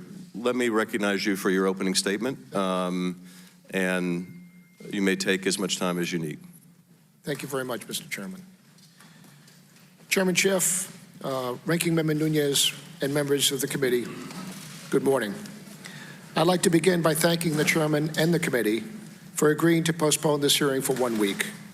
This provided sufficient time to allow the executive branch to successfully complete its consultations regarding how to accommodate the committee's request. Mr. Chairman, I've told you this on several occasions, and I would like to say this publicly. I respect you, I respect this committee, and I welcome and take seriously the committee's oversight role. During my confirmation process to be the director of the National Counterterrorism Center, I told the Senate Select Committee on Intelligence that congressional oversight of the intelligence activities is critical and essential to successful operations with the intelligence community. Having served as the director of the National Counterterrorism Center for 8 months and as the acting director of national intelligence for the past 6 weeks, I continue to believe strongly that the role of congressional oversight. As I pledged to the Senate, I pledge to you today that I will continue to work closely with Congress while I'm serving either in this capacity as acting director of national counterterrorism or when I return to the National Counterterrorism Center to ensure you are fully and currently informed of intelligence activities to facilitate your ability to perform your oversight of the intelligence community. The American people expect us to keep them safe. The intelligence community cannot do that without this committee's support. Before I turn to the matter of hand, there are a few things I would like to say. I am not partisan, and I am not political. I believe in a life of service, and I am honored to be a public servant. I served under 8 presidents while I was in uniform. I have taken the oath to the Constitution 11 times. The first time when I was sworn into the United States Navy in 1974, and 9 times during my subsequent promotions in the United States Navy. Most recently, former Director Dan Coates administered the oath of office last December when I became the director of the National Counterterrorism Center. I agree with you. The oath is sacred. It's a foundation of our Constitution. The oath to me means not only that I swear a true faith and allegiance to that sacred document, but more importantly, I view it as a covenant I have with my workforce that I lead and every American, that I will well and faithfully discharge the duties of my office. I come from a long line of public servants who have stepped forward even in the most difficult times and austere times